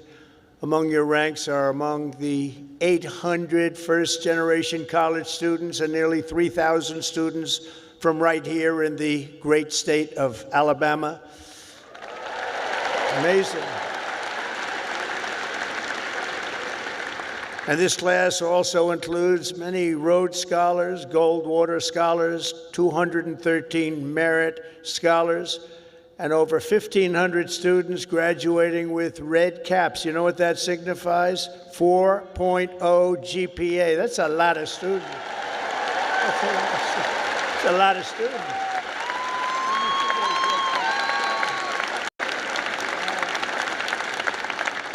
That's pretty good. I know who I'd pick. I'd look for a red cap. I say, I want you to work for the beautiful Trump administration, this lovely administration. In addition, the class of 2025 has nearly 130 active duty service members, veterans, and members of the University of Alabama, ROTC. Thank you very much. Thank you. Everywhere you look, you can see the fierce spirit of this school, but nowhere more clearly than in your world-class athletics. There's nothing like it. Probably there's no school like it. That's why I would like to recognize the 11 graduating seniors on the University of Alabama football team. Where may they be? Where are they? You just have to look, and they're about a foot taller than everybody else. Oh, great. Thank you very much. Congratulations. Great season. Thank you. Thank you. Great season. There is something truly special about the players, coaches, and the fans who pack the stands at Bryant-Denny Stadium and proudly sing Dixieland Delight. We like that. Alabama has changed college football forever and inscribed into the history books the names of Bear Bryant, Joe Namath, 4 Heisman Trophy winners, and of course, the great Nick Saban.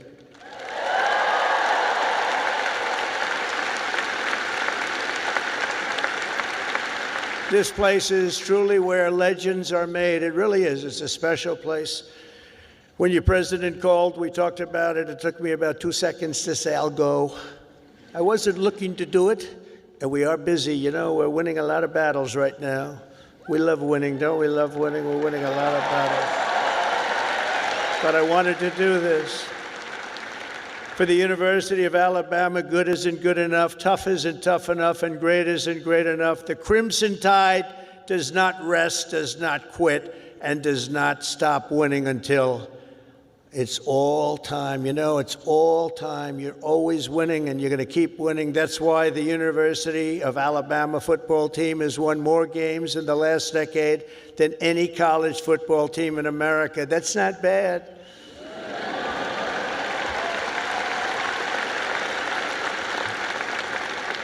And it's why last fall you beat Auburn for the 5th year in a row. That's not bad. That's not bad.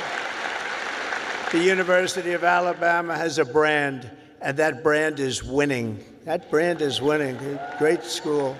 Last year, the Crimson Chaos watched the Tide Hoops make it to the Final Four for the first time ever. And this year, you built on your incredible record and returned to the Elite Eight. So not only is Alabama a great football school, it's now one of the nation's best basketball schools, and congratulations.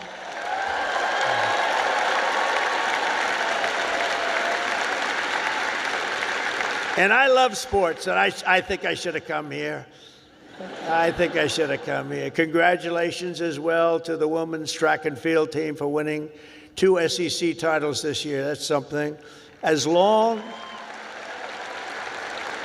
as I'm president, we will always protect women's sports. Men will not play in women's sports.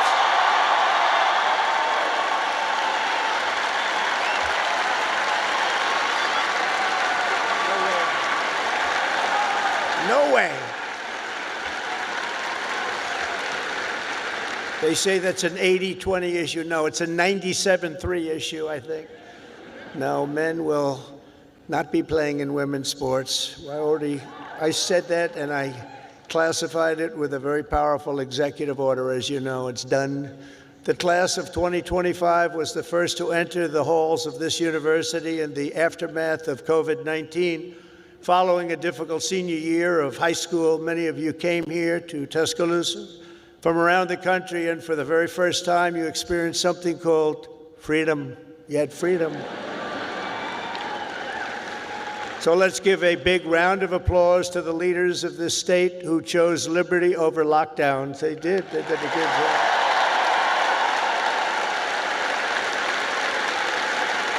Did a good job. As you know, there are a few campuses in the world more beautiful than this one, and there are a few memories sweeter than the ones you have formed really at this capstone and at the capstone. You'll miss the beautiful sounds of Denny chimes, the excitement of lining the Walk of Champions, the Saturday tailgates at the Quad. As you graduate, it's natural to reflect on 4 years of happy memories, and you've really had happy memories here. You've done a lot of winning. Winning is a good thing to do. But today I'm also asking you to look forward to really something very, very bright and more promising, and it's going to be an even more promising tomorrow, I promise you that. You're the first graduating class of the golden age of America. We're in the golden age. You watch. It's the golden age.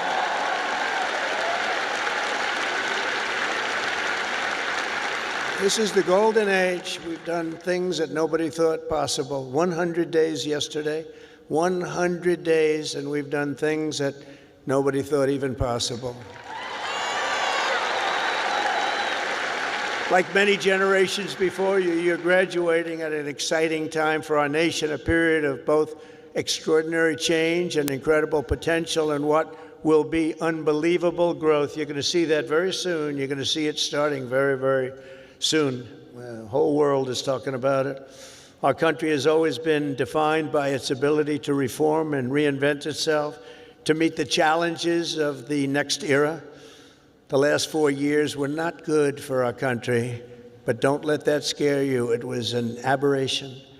We're run by people who truly, at that time, 4 years, we were run by people that didn't have a clue.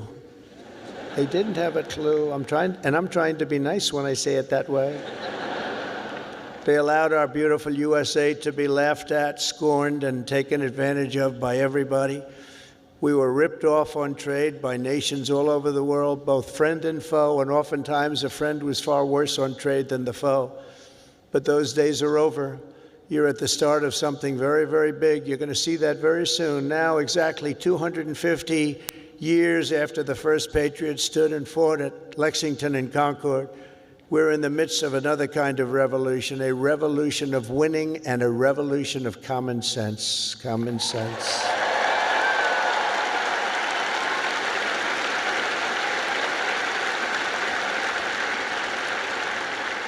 Everywhere you look, broken systems, corrupt institutions, and tired dogmas are being swept away by the tide of history.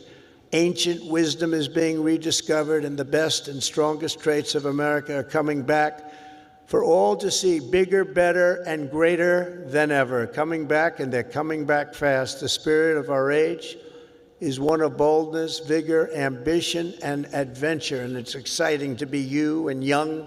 Oh, I'd pay you a lot of money to have your age. You have a great future. The people have rejected the voices of a failed establishment. You saw that in the election. We've turned the page on endless wars, crippling debt, open borders, ruinous inflation, and the lack of respect for our country and for its leaders. But we're turning that all around, and we're turning it around very fast. We will very quickly make America great again.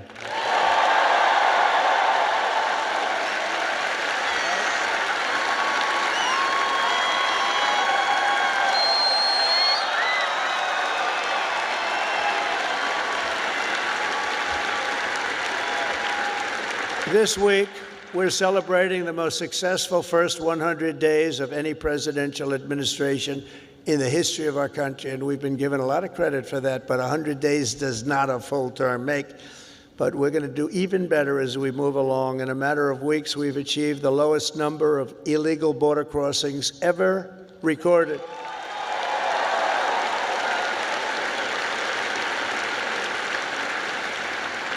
And you've seen it, hundreds of thousands of people pouring into our country from prisons, from mental institutions, from gangs, and all over the world, not just in South America.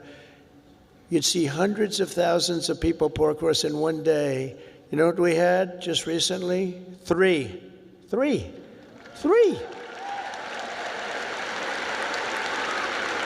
And we slashed the number of illegal aliens released into the United States by 99.999%.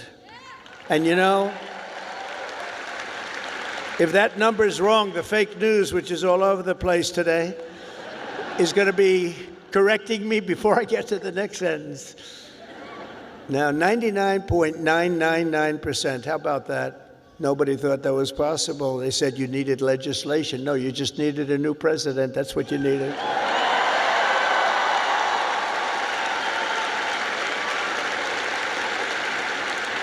But despite the tremendous success, as you've been reading, the courts are trying to stop me from doing the job that I was elected to do.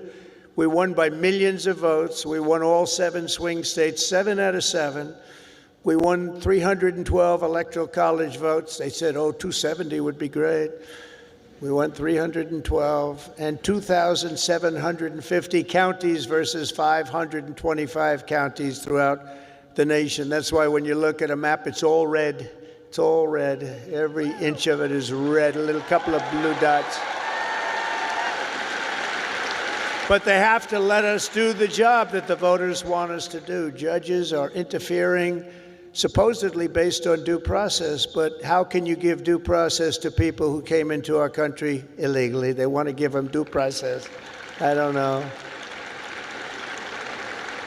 We've created 350,000 new jobs and brought core inflation down to its lowest level in many, many years. Energy is down. Look at your cost of energy, way down. Groceries are down. Even eggs are down. Remember I came in? Remember I was here a week and they started screaming at me, the fake news. Egg prices have doubled. I said, they just got here. I've been here for 4 days. I said, tell me about egg prices. They've doubled. Well, they didn't double under me. I just got there, and we did a great job. We brought down the cost of eggs. In fact, they said you won't have eggs for Easter. They wanted to we have a big Easter egg hunt at the White House. You saw it just take place. And they thought we should order thousands of plastic eggs. Plastic. I said, no, we'll do it. And we straightened out the egg situation very quickly. Our great Secretary of Agriculture did a fantastic job, and we had so many eggs we didn't know what the hell to do with them. And prices of eggs have gone down 87% since I took office. That's something, right?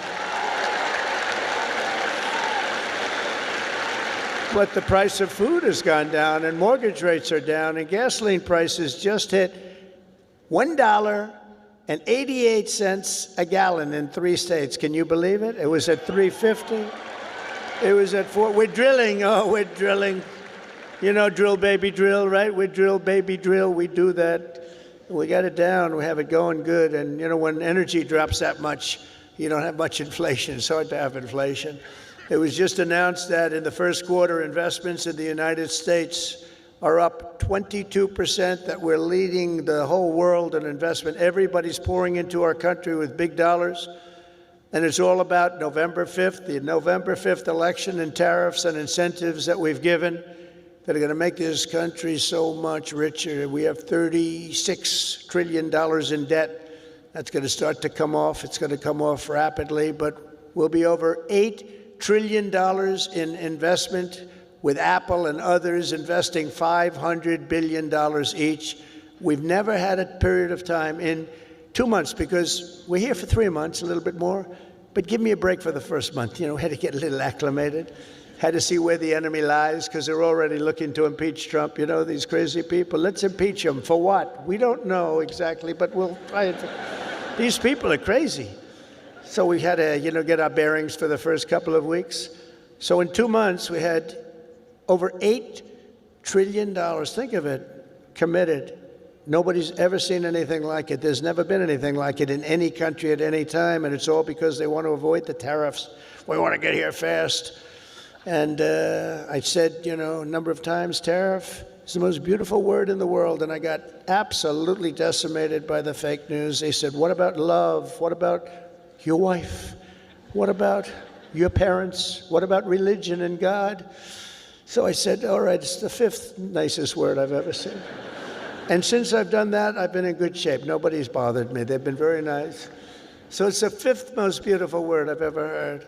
But it's making us very rich, and you'll be seeing the results pretty soon, sooner than most people think, because that's what other countries have been doing to us, just so you understand. They were tariffing the hell out of us. We couldn't sell cars in Europe. We couldn't sell cars in China. We couldn't sell cars in Japan or anywhere else. We couldn't do anything. And all we're doing is we're doing it to them, but we're doing it much better. And the U.S. military is suddenly seeing its best recruiting numbers ever. We've never had numbers like that.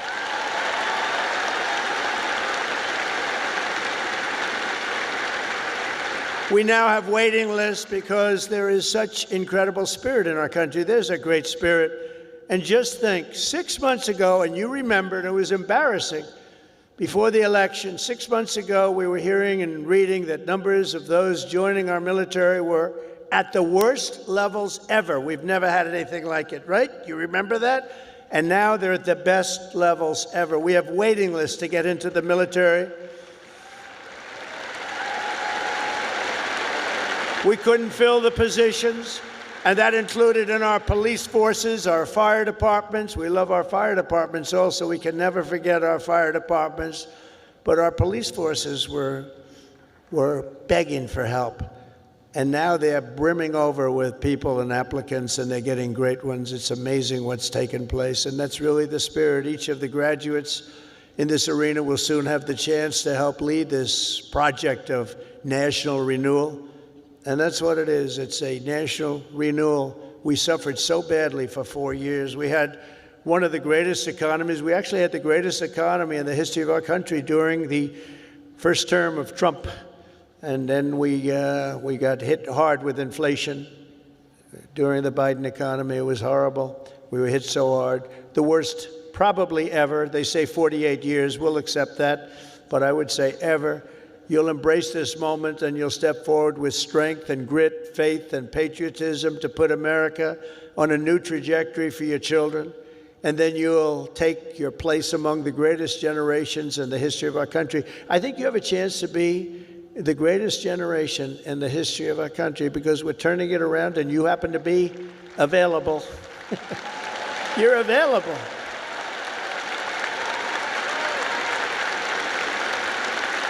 That's a good time to be available. There are some times when it's not so good to be available, but this is a great time. I'm absolutely confident that the Alabama class of 2025 is up to the task. Are you up to the task? You learned a lot about winning here at Alabama, and now we need you to help win for America. For the business majors here today, I challenge you not merely to use your talents for financial speculation, but to apply your great skills that you've learned and had to forging the steel and pouring the concrete of new American factories, plants, shipyards, and even cities which are going up all over our country. Don't just build a strong portfolio, build a very, very strong America, and you're going to do that.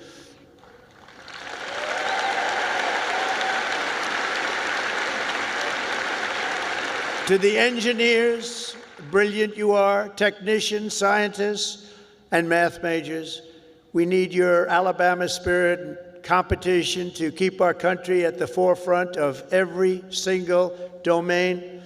America should have the world's tallest buildings, design the fastest airplanes, build the greatest cars, do everything the absolute best, better than any other nation in the world, and you can do it. And we will soon land American astronauts on Mars. That will happen. That will happen.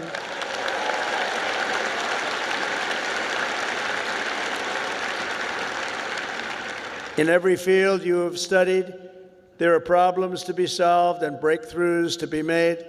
To the journalism majors, of which I've had a lot of problems with. So I must be honest. I'm not sure I like them. No, I do.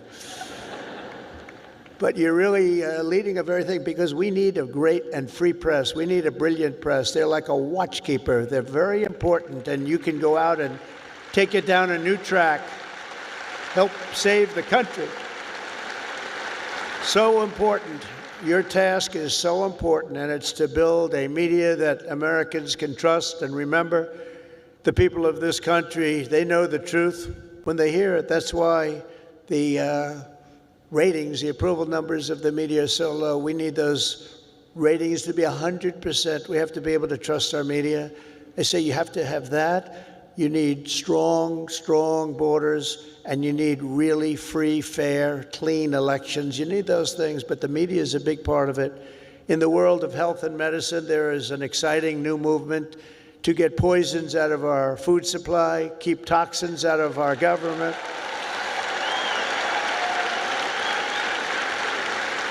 Clean out our environment and make America healthy again. And I think Bobby's going to do a great job, don't you? I think so.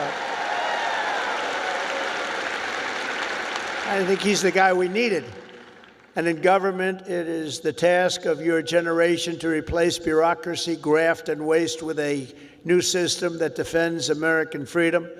These are big tasks before you, but the reward for your hard work will be the United States of America is stronger, prouder, better, and more unified than ever, ever, ever before. It's going to be.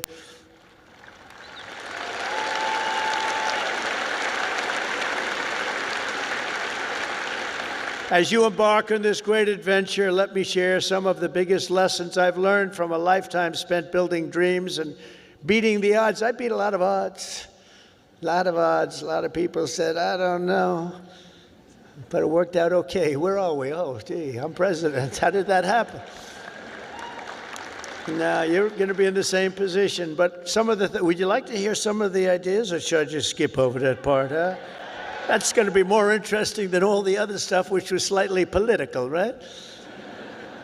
I'm going to give it to you, though, just as I see it and as I've learned it, the hard way and the easy way. First, if you're here today and think that you're too young to do something great, let me tell you that you are wrong. You're not too young. You can have great success at a very young age. You're all very young. In America, with drive and ambition, young people can do anything.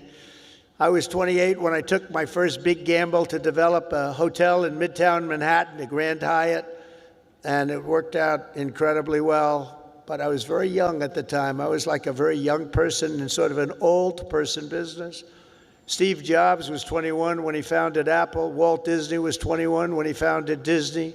James Madison, James Monroe, Alexander Hamilton, Thomas Jefferson. They were no older than 25 when they began the journeys that etched their names into the history books for all time. So to everyone here today, don't waste your youth. Go out and fight right from the beginning, from the day you leave this incredible university. Go out and fight tough, fight fair, but go out and fight. You're going to be very successful, because now is the time to work harder than you have ever worked before. Push yourself further than you have ever pushed yourself before. Find your limits and then smash through everything. Go and smash through. You've watched that football team smash through. You're going to do the same thing. You're at the age when you have the time and vitality to do really incredible things. If you just give it your all. You'll look back, and a decade from now, you'll be astounded by what you've achieved. You'll remember this day. You'll remember when the guy named Trump was giving the commencement address, and he said I could do it, and guess what? I did. I think you're going to remember that very fondly. I hope so.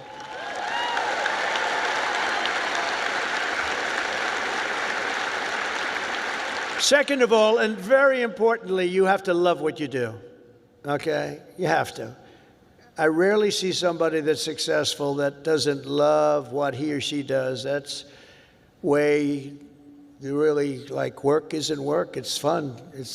I find it fun. I work all the time, and I find it fun. If I didn't find it fun, I wouldn't be successful, whether it was real estate or in showbiz. I had a lot of different careers, but I loved real estate so much, and I was very successful at real estate because I loved it. I learned a lot from my father because I watched him work. He worked he was a workaholic. He loved to work. He's a good man. He was a tough guy, tough as hell, actually.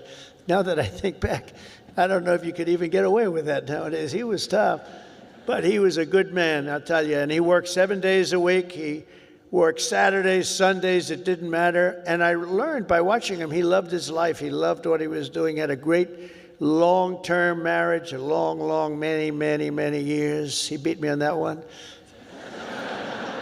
No, mine are very successful, but they haven't lasted quite as long. It was close to 70 years. That was a long time. I said, Pop, you beat me on that one. But you know what I learned from him? That he loved life, and all he did was work. I see people that don't work hard, and they're miserable. So go out and find, but he loved what he was doing. And you have to find something that you love, and you have to follow your own instincts. Listen to your parents, they're very wise, but you have to follow your instincts and your heart, your soul, and you want to be the very, very best you can be. Treat every day like a home game against Auburn. Fight like hell and enjoy doing it, and your coach can tell you all about that. Third thing is to think big. You know, you're going to do something, you might as well think big, because it's just as tough. You can think small. I know a lot of people, they thought small. They're very smart. I know others that weren't nearly as smart, but they had a better picture of the big picture, because it's just as hard to solve a small problem as a big problem, and it's just as much energy and everything else, except the result is going to be a smaller one. So love what you do, but think big if it's possible. Now, if it's not possible, that's okay too. You do something, you have to do something that you love. You will have all the same headaches and challenges, all the same delays and setbacks, so you might as well do something that's just amazing. America doesn't aim small, Alabama doesn't aim small, and neither do you. So think big when possible, think big. Fourth is work hard. Work hard. Never, ever stop. An example is a great athlete, actually, Gary Player, golfer, great, great golfer. He wasn't as big as other men. He was actually on the small side. Don't tell him that. Friend of mine, don't tell him that, because he doesn't understand that.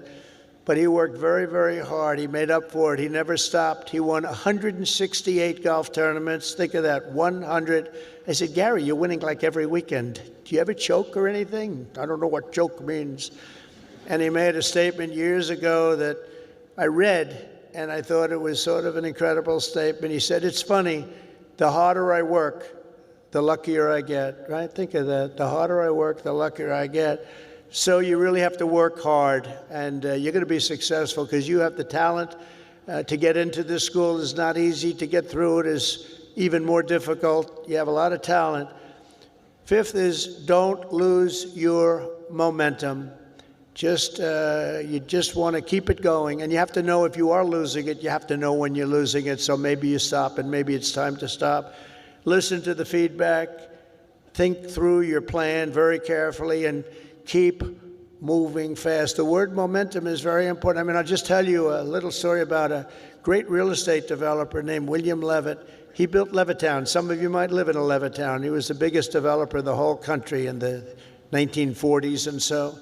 And he built these jobs. He started with one house, then 2 houses, then 20 houses, then thousands and thousands of houses. And a company, Gulf and Western, came along and they said, we're going to make you an offer to buy your company. And they offered him a lot of money, more money than he ever thought he could make. And he retired, lost his momentum. He retired. And he led a beautiful life. He had a wife, I must tell you, it was a second wife. It was a trophy wife. What can I say? I don't like telling you everything, but we're all friends, right? Can we talk? We're all friends. He had a trophy wife. And he lived a different life. He moved to the south of France, but he it was a life of tremendous luxury. He had so many millions of dollars. He was given a fortune for the company. And 10 years went by, and then 15 years went by, and he got a call from this big conglomerate, Gulf and Western, and they said, we're not doing well with the purchase, because he used to pick up every nail, every piece of sawdust, every piece of wood, every chip, everything, and he'd sell it. He'd make a couple of bucks.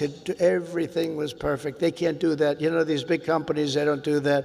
You see it a lot when an entrepreneur sells to a big company and then he ends up buying the company back for peanuts later on. Happens a lot. But he was the best at what he did. But 15 years went by and he was so excited, and they sold him back his company. And he started, and he was going to tear apart the world because he got bored with a life of luxury. And he started building and building and building. And the markets turned on him. And he went bad, he lost everything, and he went bankrupt, absolutely bankrupt. And it was a sad story to read. It was such an amazing story because he was so rich, but he paid them, and he bought it for the right price, bought it low, but he went wild. But he lost his momentum. He wasn't good at it anymore. And at a party on Fifth Avenue, I'll never forget. And it was a party of a very, very powerful man who was having the party in a magnificent apartment overlooking the park. And I walked in, and there were 50 or so people. I recognized most of them, all the biggest business people in the world, actually. Very glamorous. I was doing well. I was young, and I was doing well. And I was invited to parties like that. And I looked in the corner, and there was Mr. William Levitt sitting all by himself on a chair, looking very glum. Nobody was talking to him, because you'll find that when you're not successful, you lose a lot of friends. It's not a good situation. But there was nobody talking to him, but I wanted to talk to him because I was in the real estate business, and he was, and most of these people were in different businesses. And I went over and talked to him, and I said, "How are you, Mr. Levitt?" He goes, "Donald?" He knew who I was. "Not well. I'm not well." I said, "So can you come back?" He said, "No, son, I lost my momentum. I shouldn't have done it. I lost my momentum." And I never forgot that expression. He lost his momentum. If he would have kept going, instead of selling and relaxing and going into a different life, he probably would have been 3 times bigger than he was, but he lost his momentum. And you have to know when it's your time. I mean, there'll be a time when you do lose. You see it with fighters. You see it with a lot of people. They have a great record and they retire. And then 4 years later, they say, "I'm going back. I can beat that guy." And they get knocked to hell. And it's not good. It's not good. So he lost his momentum. You have to know when your momentum time is up. I call it momentum time. But follow your momentum. It's a very important word. You don't hear it from too many, but I've seen it. I've seen it a lot. Number 6, if you want to change the world, you have to have the courage to be an outsider. In other words, you have to take certain risks and do things a little bit differently. Otherwise, if that weren't the case, everybody would be successful. It doesn't work that way. Progress never comes from those satisfied with the failures of a broken system. It comes from those who want to fix the broken system. And you'll make the bigger money, you'll make the more success by acting that way. The other way may be more secure, but if you want to go to the top, you're just never going to do it unless you break the system. Change is never easy, and the closer you get to success, the more ferociously those with a vested interest in the past will resist you. They want to resist. So I just say, trust me on that, because I know you really do. You have to break the system a little bit and follow your own instincts. But if your vision is right, nothing will hold you down. Nothing. You have to have the right vision. If you look at some of these internet people, I know so many of them. Elon is so terrific, but I know now all of them. You know, they all hated me in my first term, and now they're kissing my ass. You know, do you know? It's true. Oh, God. It's true. Oh, my God. It's amazing. It's nicer this way. Now, in the first, you know, they didn't know what happened because I won an election that, you know, there was never a businessman that won a presidential election. Out of 100%, 8% were generals and 92% were politicians. Not even admirals, not even just generals. There had 8 generals, General Washington, General Grant, generals, General Eisenhower. But 8% were generals and 92% were politicians. And when I ran, everyone said, well, he can't win. He's a businessman. That's not going to work. And, you know, but you have a natural instinct for things. I guess I had a natural instinct. I said to somebody, was I a better businessman or a politician? And they said, well, there are a lot of guys that made a lot of money. Oh, God. But there's only one guy that became president that was a businessman. Yeah, that's right. So I guess you're a better politician. But I don't think of myself as a politician. I think of myself as a businessman, and I'm proud of The lady back here, man, she glazing, bro.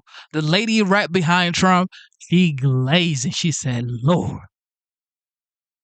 that. And I've applied business instinct, and that's why I think you're seeing us doing so well.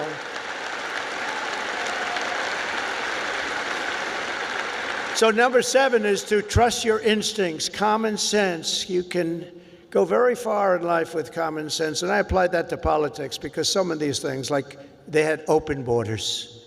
let everybody in the whole world flow into our country. That's not common sense. They had transgender for everybody. We ended that, if you noticed, okay? But they had transgender for everybody. They said, I said, this is not working. This is not going to work. As I said before, you know, so simple. Men playing in women's sports. Did you ever see some of the records? Did you ever see some of these boxing matches? You know, we have to protect. These women are great athletes, but we have to protect. If you looked at the Olympics where they had transitioned people going into the boxing, where the women had boxing, and they had a great champion, a female boxer. I mean, after one punch, you walk back to the corner and said, I can't get hit like that. I've never been hit like that before. You look at all the volleyball players that have been hurt so badly with balls that are hit at levels that they've never seen before. But the greatest is like weightlifting. You ever see the weightlifting? Where they have a record that wasn't broken in 18 years? And they have, should I imitate it? You know, my wife gets very upset when I do this. She said, darling, it's not presidential. I said, yeah, but people like it. Should I do it or not? All right, I'm in trouble when I get home, but that's okay. What the hell? I've been in lots of trouble before.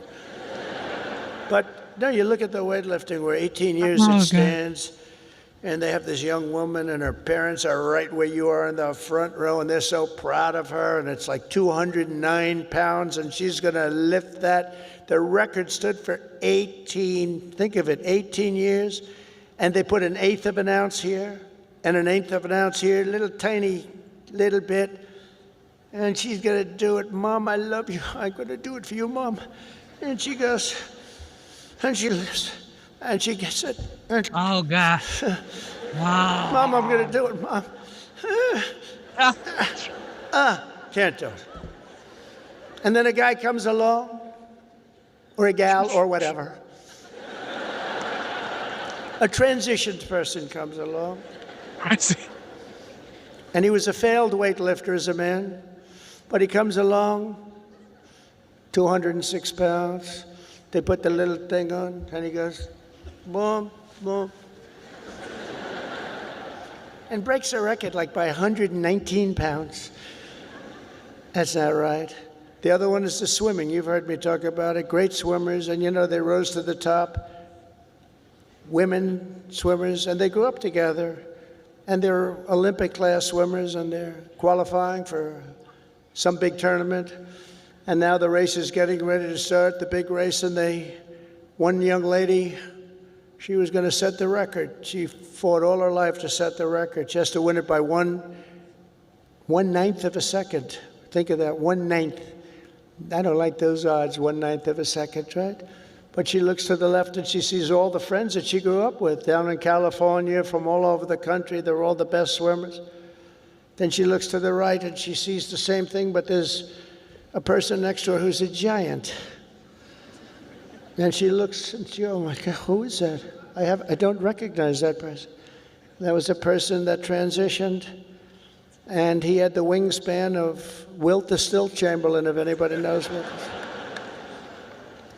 And as you know what happened, she was very, very badly injured in that meet because he went by her so fast that she was windburned. They had to take her out. She got serious windburn. He flew back and forth and back and forth, and she didn't know what, but she got the hell knocked out of her, knowing that I'm only kidding. She wasn't windburned. She was just beaten by a lot. Or the race, did you see the race where they had the best female runners, and they had a guy who was a decent runner, a long-distance race, and he won by 5 hours and 19 seconds. You know, normally you win by like 12 seconds, 2 seconds, a quarter of a second. He won by 5 hours and 19 seconds. It's crazy. And you know, honestly, it's demeaning for women, very demeaning. These are great athletes. It's very demeaning, and we're going to protect women. We're going to protect women. We're going to protect everybody.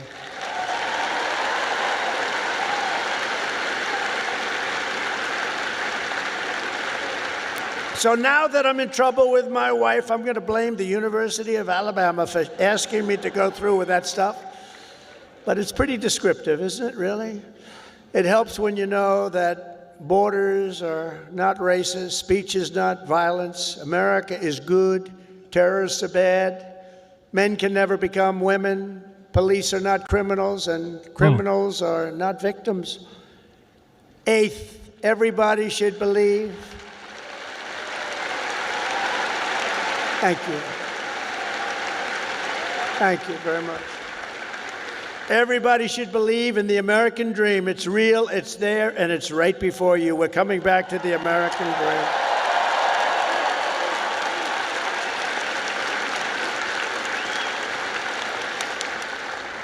dream. Ninth, think of yourself as a winner.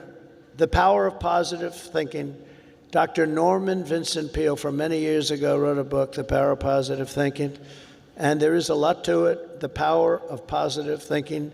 Don't consider yourself a victim. Consider yourself a winner. In recent years, too many of our young people have really been taught to think of themselves as victims and blame people and be angry. Don't be angry. But in America, we reject that idea that anyone is born a victim. Our heroes are the ones who take charge of their own destiny, make their own luck, and determine their own fate despite the odds, despite all odds. That's what happens. They're given a little chance in many cases, very little chance of success, and they become the most successful people in the world. Whether you were born rich or poor, black or white, male or female in America, anyone can be a winner, and our whole country will be cheering you on, and I'll be at the front of the line cheering you on, especially because you come from this incredible university.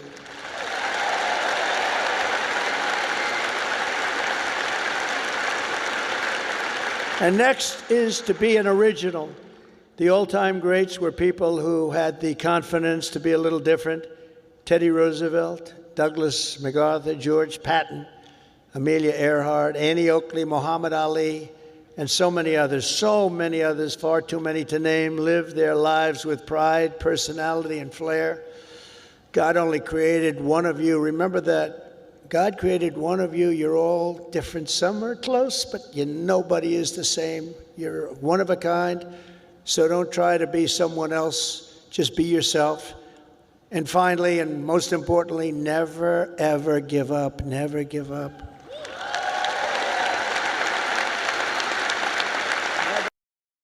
Just listen to your president. Inspire the next generation.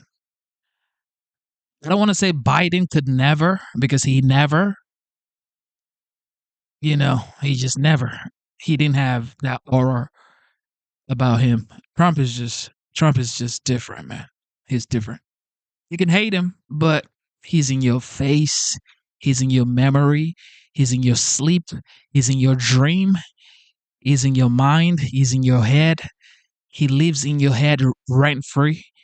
He's unstoppable.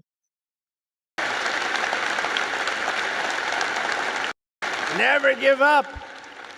And I've learned anything in life, and it's so true. One of the most important things you can learn, if you just went a little bit longer, if you just held out a little bit longer, you would have been successful. Well, the stories of that are legend. But I've learned that perseverance is everything. So whatever happens, no matter where you are in life, stay optimistic and just keep pushing forward. Just don't stop. Never, ever give up. Victory is right around the corner. I've watched Coach Saban win games that really were virtually over. You've seen it. You've been in the stands. He won a couple of games. I said, Coach, you got lucky as hell. He said, I didn't get lucky. I'm a talented guy.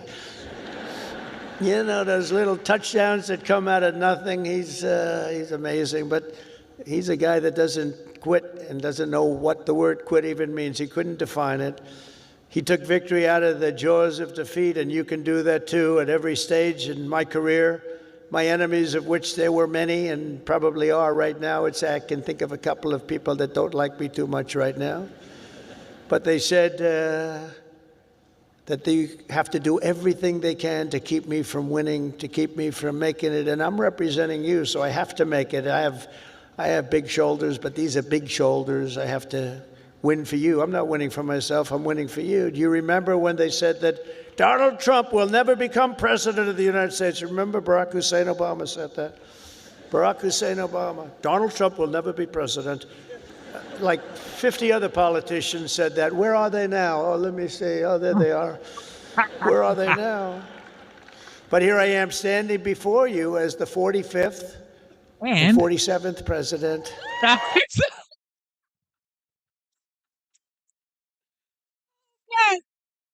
Yeah, this is the OG, man. I don't care what nobody say. This is Teflon Don right here. That they have to do everything they can to keep me from winning, to keep me from making it. And I'm representing you, so I have to make it. I have big shoulders, but these are big shoulders. I have to win for you. I'm not winning for myself. I'm winning for you. Do you remember when they said that Donald Trump will never become president of the United States? I'm sorry. He says something really significant here. A winner. In recent years, too many of our young people have really been taught to think of themselves as victims and blame people and be angry. Don't be angry.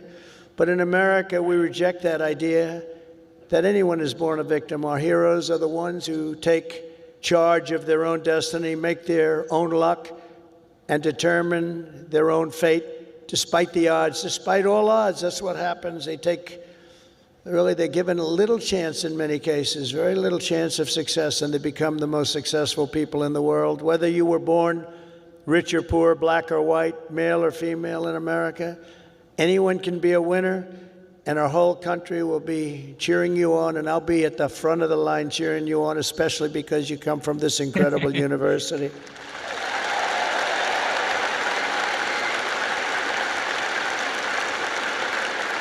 And next is to be an original. The old-time greats were people who had the confidence to be a little different. Teddy Roosevelt, Douglas MacArthur, George Patton, Amelia Earhart, Annie Oakley, Muhammad Ali, and so many others, far too many to name, lived their lives with pride, personality, and flair. God only created one of you. Remember that. God created one of you. You're all different. Some are close, but nobody is the same. I'm going to listen to this again. One of a kind. So don't try to be someone else. Just be yourself. And finally, and most importantly, never, ever give up. Never give up. Never. Never, ever. Never, ever. Ever, ever. Never, ever. Ever, ever. Never give up. And I've learned anything in life, and it's so true. One of the most important things you can learn, if you just went a little bit longer, if you just held out a little bit longer, you would have been successful. Well, the stories of that are legend. But I've learned that perseverance is everything. So whatever happens, no matter where you are in life, stay optimistic and just keep pushing forward. Just don't stop. Never, ever give up. Victory is right around the corner. I've watched Coach Saban win games that really were virtually over. You've seen it. You've been in the stands. He won a couple of games. I said, Coach, you got lucky as hell. He said, I didn't get lucky. I'm a talented guy. You know, those little touchdowns that come out of nothing. He's amazing. But he's a guy that doesn't quit and doesn't know what the word quit even means. He couldn't define it. He took victory out of the jaws of defeat, and you can do that too at every stage. And that was the sentence I was waiting for. He took victory out of the jaws of defeat. God damn. In my career, my enemies, of which there were many and probably are right now, I can think of a couple of people that don't like me too much right now. But they said that they have to do everything they can to keep me from winning, to keep me from making it. And I'm representing you, so I have to make it. I have big shoulders, but these are big shoulders. I have to win for you. I'm not winning for myself. I'm winning for you. Do you remember when they said that Donald Trump will never become president of the United States? Remember Barack Hussein Obama said that? Barack Hussein Obama. Donald Trump will never be president. Like 50 other politicians said that. Where are they now? Oh, let me see. Oh, there they are. Where are they now? But here I am standing before you as the 45th and 47th president.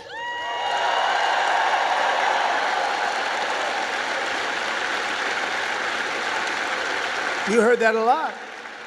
But against all odds, I did great in 2016. 2016, how great was that? And then I did much better in 2020. Sorry, the election was rigged. But it was a rigged election. And then in 2024, I made it too big to rig. I said, we got to do this again. We got to do this again. And we made it too big to rig.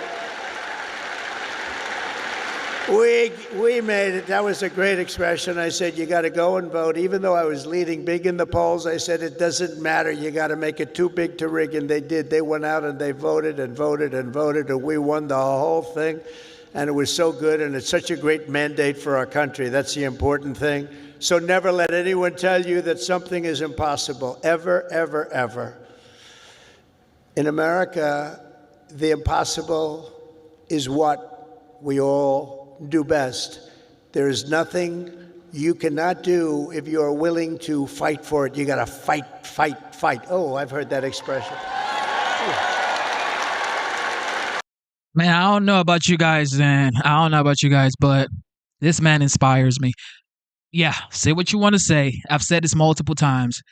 I mean, regardless of how you feel, I look at successful people and I say, you know what? What has he done to be successful? Well, in his case, he got a small loan of $1 million, but money does not equate common sense. Okay, just like C. Shelley said in the comment section in the chat, she said, education, which is formal education, does not equate intelligence. So money doesn't equate common sense at all. Just because he's rich doesn't mean he should be saying these things, but he happens to have common sense, and he has so many experiences in life, and he's passing that down. I've read his book, The Art of the Deal, like 10 times, and I could tell you, like, this man right here, he's just an inspiration. You don't have to get inspired by him. What inspires us is different for sure, but he just gives you a larger than life personality, which it takes a lot of defeat, so many defeat, but always getting back up and fighting for what you want. Trump actually teaches that, because these folks almost put this man in prison. His home was raided in Mar-a-Lago. This was a former president that FBI went to his house and raided his home. And yet, that same man has become the president, the 47th president of the United States. Yeah, I'm inspired. I don't care what nobody say. Funny. That's not here. That's not here on the actually, most of what I've said tonight is not on the teleprompter. That's all right. Isn't it nice to have a president that doesn't need a teleprompter and can sort of have a little fun? Because I feel that this is home. You know, it's been such a great state for me. I feel it's home. When they said Alabama, I said, that has a good ring to me. But it's something nice about somebody that doesn't need a teleprompter, isn't it? Huh? But for the past 4 years, you've lived in a state known for its fighters, its champions, and its warriors, and you've lived in the great state of Alabama, one of the greatest of them all, from Huntsville to Birmingham, from Montgomery to Mobile, and from right here in Tuscaloosa.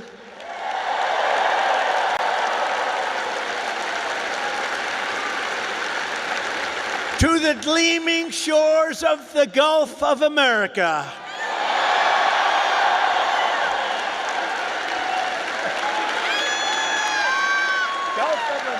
That's a nice thing. Everybody want to blame something. Well, he didn't write the books. He never wrote any book. Ghost writers wrote his book for him. He doesn't write. He doesn't read. He doesn't. Yeah. Why don't you get a ghost writer to write you a book? This is what I've noticed about life. You would never get criticized or get talked down by someone who's doing more than you. It's always people who are doing less than you that would criticize you. You would never see someone doing more than you criticize you. As a matter of fact, they try to encourage you to do what you're doing. But when you see people like below you, like beneath you, they try to talk you down. They try to belittle you. They try to, say you're nothing. And that's the same thing in the comment section, talking about ghostwriters wrote his book. So get a ghostwriter to write your book. This man is going to die, an icon, a legend. There is no story in American history like Trump's story. Like your kids are going to talk about Trump. You can argue, you can say no, they're not, but it's the facts. Your kids are going to talk about Trump, no matter what you say or do. It's the facts. Everybody loves it. I wouldn't say Mexico's thrilled, but you can't have them all. They're not thrilled.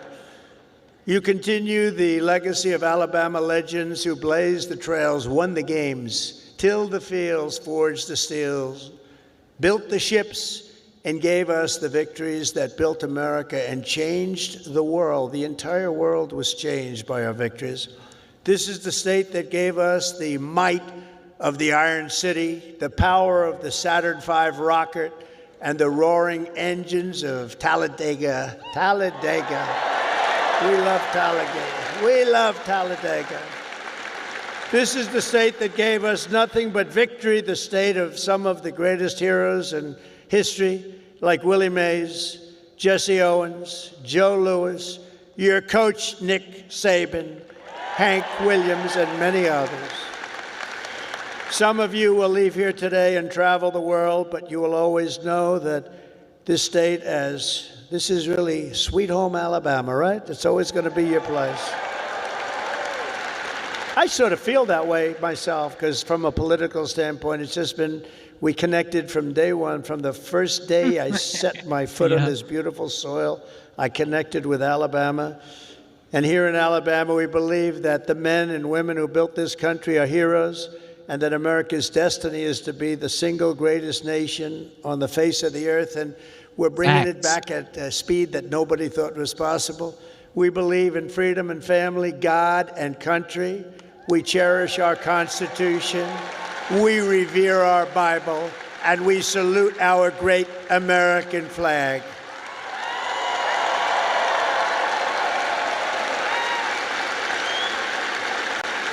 We honor our police.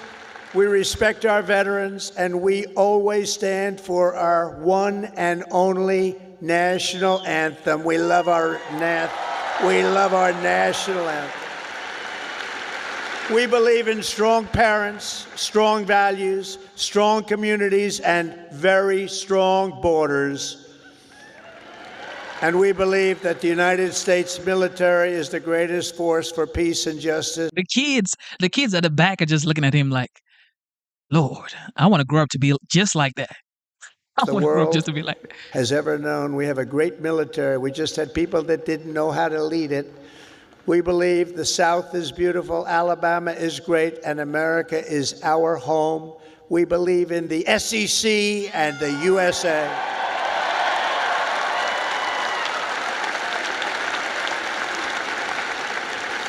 Graduates of the Alabama class of 2025 standing here before you in this magnificent arena, it is clear to see the next chapter of the American story will not be written by the Harvard Crimson. It will be written by you, the Crimson Tide. True. That's true. That's true.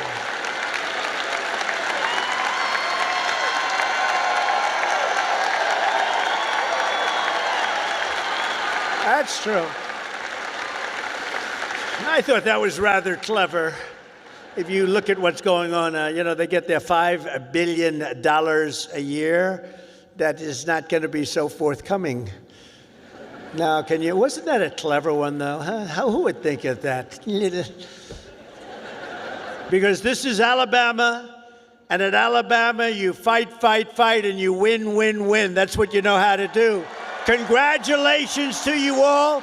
Congratulations to this great class of champions. God bless you, and God bless America. Thank you all very much. Thank you.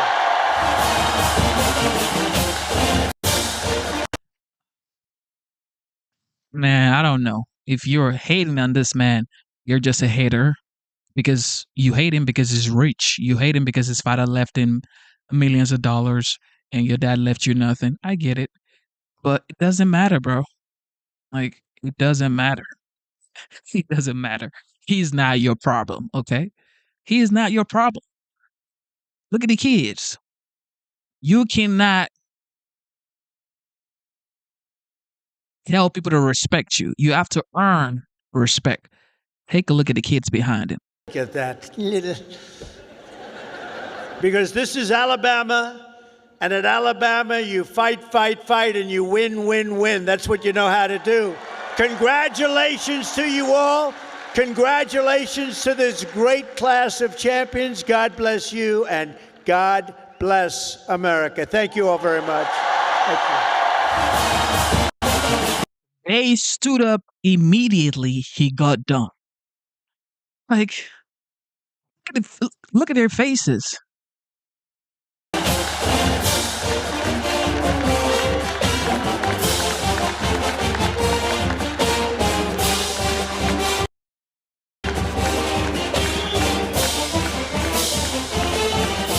Yeah, this is the greatest president in American history.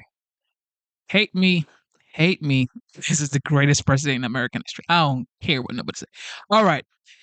Caroline Leavitt had a press briefing yesterday. It's currently 12:39. Good morning, everybody. We're capping off the first 100-day week with our morning briefing. How does everybody feel? You like the morning briefings? Okay, we do too. That's why we're doing them. It's good to see all of you. I brought a friend out here today who is happy to take your questions, but first, some remarks. At 11 o'clock, President Trump will participate in a National Day of Prayer event where he will invite Americans of all faiths across the country to join him in asking for God's continued blessings over our great country. During the event, the president will sign an executive order establishing a Religious Liberty Commission.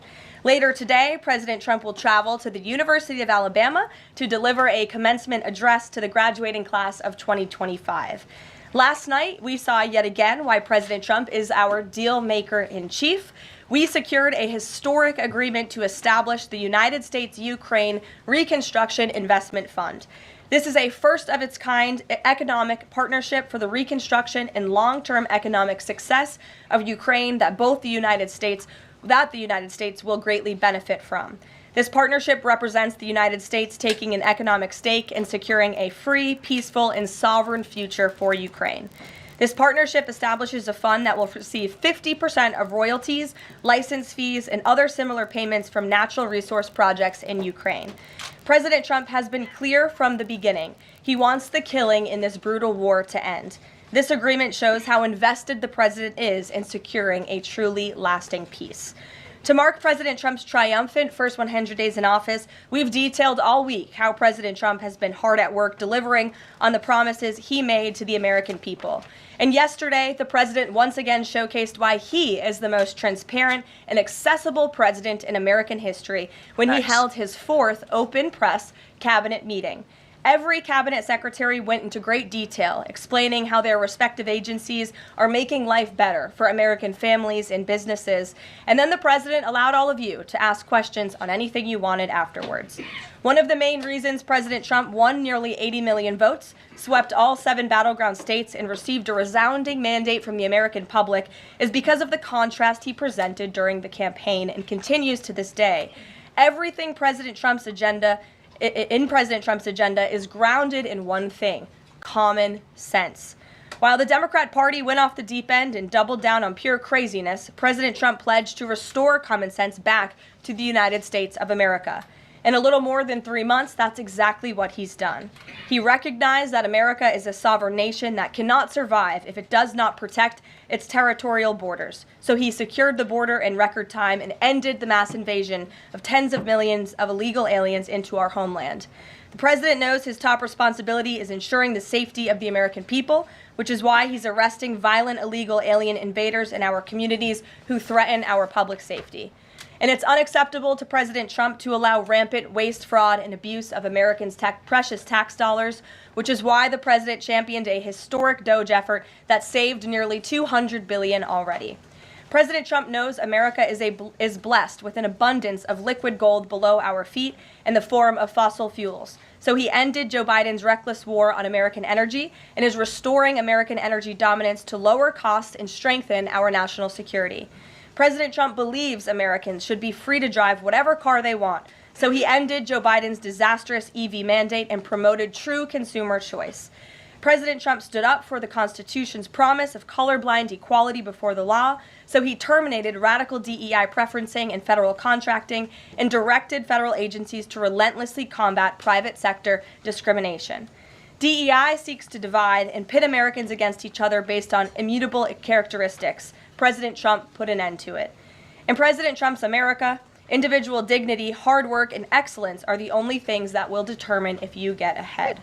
President Trump is a proud free speech champion, which is why he ended Joe Biden's trampling of free speech rights and the federal government's censorship of American speech on online platforms. The president believes college students have a right to speak their minds and go to school safely. Again, common sense. So he took bold action to protect Jewish American students from harassment by pro-Hamas radicals on their campuses. And President Trump knows that America's children are our future, and he'll never stop fighting for them. That's why he ended the radical, un-American indoctrination of children by eliminating support for divisive, radical gender ideology and equity ideology, and why the president protected parents' fundamental rights. And lastly, the president believes in fundamental biology. Isn't that something? Which is why he made it the official policy of the United States government that there are only two sexes, male and female. And because men and women are biologically different, President Trump ended the unfair, demeaning practice of forcing women to compete against men in sports and having their private spaces invaded. When President Trump promised a complete restoration of America and the revolution of common sense, he meant it. And over the next 100 days, get ready for historic trade deals, budget deals, and peace deals. For more on President Trump's common sense revolution, I will turn it over to our White House Deputy Chief of Staff for Policy, Stephen Miller. Stephen, thanks for coming in today. Thank you, Caroline. Great to be up here with you, and great to see so many familiar faces I've had a chance to get to know over a number of years as we gather this morning to continue our celebration of President Trump's unprecedented and historic first 100 days in office, what are without doubt the greatest 100 days to begin any American presidency in the history of this nation. This week you've heard about the historic actions President Trump has taken to secure our homeland, to secure our sovereignty, to secure our economy and our supply chains and our industrial base. Today, you're also going to hear from me about what President Trump has done to secure our values, our culture, and our way of life from the unwavering assault from the radical left and the communists and the Democrat Party. One of the most significant crises that President Trump inherited upon taking office was the wave of racial discrimination, so-called diversity, equity, and inclusion policies that have taken over both public sector and private sector entities all across the United States of America. Perhaps the most dramatic example of this is that our air traffic controllers were being hired and promoted based on race and gender, not their ability to conduct our nation's air traffic. I would estimate that probably 90% of Americans would agree with the statement that airline safety should be based on your ability to keep, airline safety jobs should be based on your ability to keep planes landing and taking off and flying safely, not on what demographic box you check. President Trump has ended across the entire federal government all hiring, recruiting, retention, promotion, and training based on race and sex. This includes in our law enforcement agencies.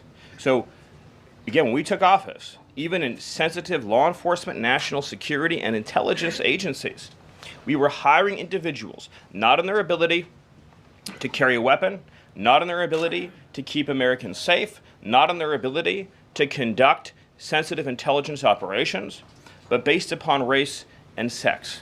And obviously, that is unacceptable. It's going to be merit-based across the whole federal government. But this wasn't just the federal government. This was the private sector, and this was also, of course, our entire university and education system. So President Trump's Department of Justice, working with other departments and agencies, have made clear that this administration is going to fully enforce Title VI, Title VII, and Title IX of our federal civil rights code. Discrimination based on race and sex is prohibited by law, and this administration will vigorously enforce that. And companies, small or large, that violate plain text of federal statutes will face appropriate financial and other penalties. This administration is not going to let our society devolve into communist, woke, DEI strangulation. We are going to have a system of merit, which is not just a social and cultural issue, it's an economic issue. When you hire, retain, and recruit based on merit, as President Trump has directed, you advance innovation, you advance growth, you advance investment, you advance job creation, you create the best and safest product for all Americans. When a citizen goes to, say, a hospital in a medical emergency, they don't care what race or sex their doctor or their nurse is. They want the best treatment they can get in that emergency. When they're flying a plane or when they're on an aircraft, they want that pilot to be the best pilot, the safest pilot, not caring what that pilot's race or sex is. This applies across the whole government. In particular, looking at our university system, this administration has opened investigations into universities across the country for violating, we talk a lot about Supreme Court rulings, universities across this country are in plain and direct violation of the Supreme Court's ruling that affirmative action, as in racial quotas and set-asides, are illegal. Students must be admitted to universities on a color-blind basis. But we have demonstrated through clear evidence that our university system, including our medical schools, and perhaps particularly our medical schools, are engaging in race-based discrimination, racial set-asides, racial quota schemes, and other efforts to evade the Supreme Court's ruling, and again, the plain text of federal statute. So universities are on notice, and universities are already facing the financial consequences of their noncompliance with federal law. The clearest example that we're all familiar with, of course, being Harvard, which is engaged in repeat, systemic, and sustained violations of federal civil rights law. Another area of civil rights law that we talk about a lot, of course, is Title IX, sex-based discrimination.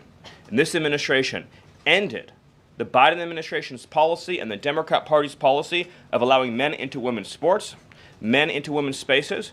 We are using every single legal and financial tool we have at President Trump's direction to make it clear that schools and universities are and will lose federal funds, as you've seen in Maine, if you allow men to invade women's sports and women's spaces. And this applies to our whole K-12 system. The Department of Justice is also coordinating with state and local law enforcement to fight child abuse in our school systems. It is child abuse to change a child's gender, particularly if you do not inform the parents. In other words, if a 5-year-old or a 6-year-old goes to school, or a 7-year-old goes to school, and the teacher tries to turn the boy into a girl or the girl into a boy, that is child abuse. And this administration is treating that as child abuse. And it is a gross violation of parental rights. Right. This also includes the administration's message to our hospital systems that they cannot... Exactly, because I don't want my daughter in school saying, "Oh, I think I'm a boy." And she's, 6 years old? And the teacher is saying, "Well, I'm not going to tell the parent. I'm going to protect the kid from the parent because the kid says they're not what God has created them to be. So I'm just going to live my life with my kid at home as a girl, but when she gets to school, she's going to be they, them, and I wouldn't know." Yeah, that right there. No. No. Nope. and will not be allowed to use taxpayer dollars to perform chemical castrations and sexual mutilations of children. Castration surgeries, castration drugs, sterilization treatments of children are barbaric. They violate all sound medical ethics. They are completely unwarranted. They harm children for life irreversibly. It is child torture. It is child abuse. It is medical malpractice. And so the Department of Health and Human Services, under the leadership of Bobby Kennedy, as well as the Department of Justice and other departments of this government, are making clear to our medical providers and our hospital systems that you cannot use taxpayer dollars to perform these barbaric procedures on America's children. And HHS has systematically updated eliminated all of the junk, fake science that was produced under the Biden administration promoting sex changes on children, promoting the idea of sterilizing children. That's been cleaned out. That's been removed, and new guidance is being issued to doctors and hospitals advising them that they cannot perform these horrifying procedures, these irreversible procedures on our nation's children.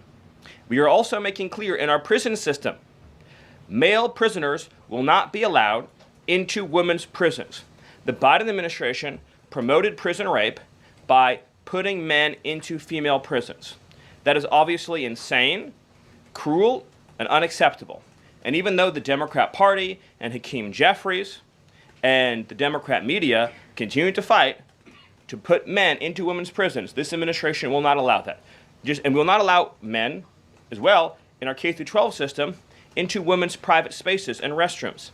We have seen horrifying example after example of young girls being sexually assaulted because school districts have allowed men into women's and girls' private spaces. This administration, President Trump, is at the forefront of protecting women and protecting girls. And nowhere is that clearer than when we are talking about fighting radical gender ideology. This administration is also fighting to get critical race theory out of our school districts. Children will be taught to love America. Children will be taught to be patriots. Children will be taught civic values for schools that want federal taxpayer funding.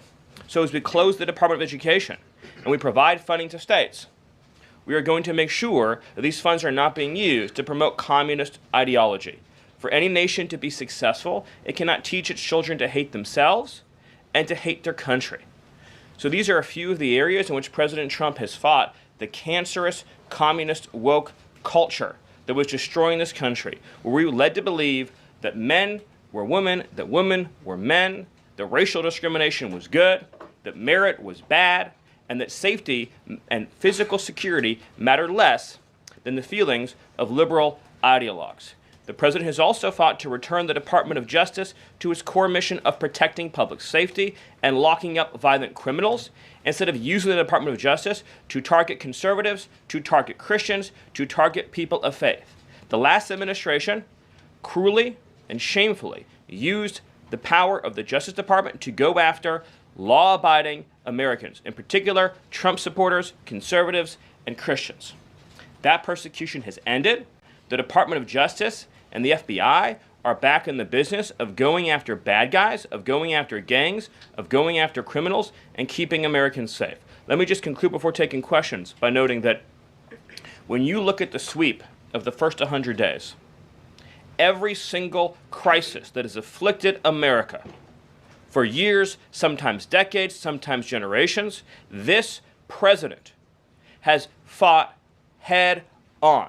He has taken on every entrenched power structure and system all across this government, this swamp, this town.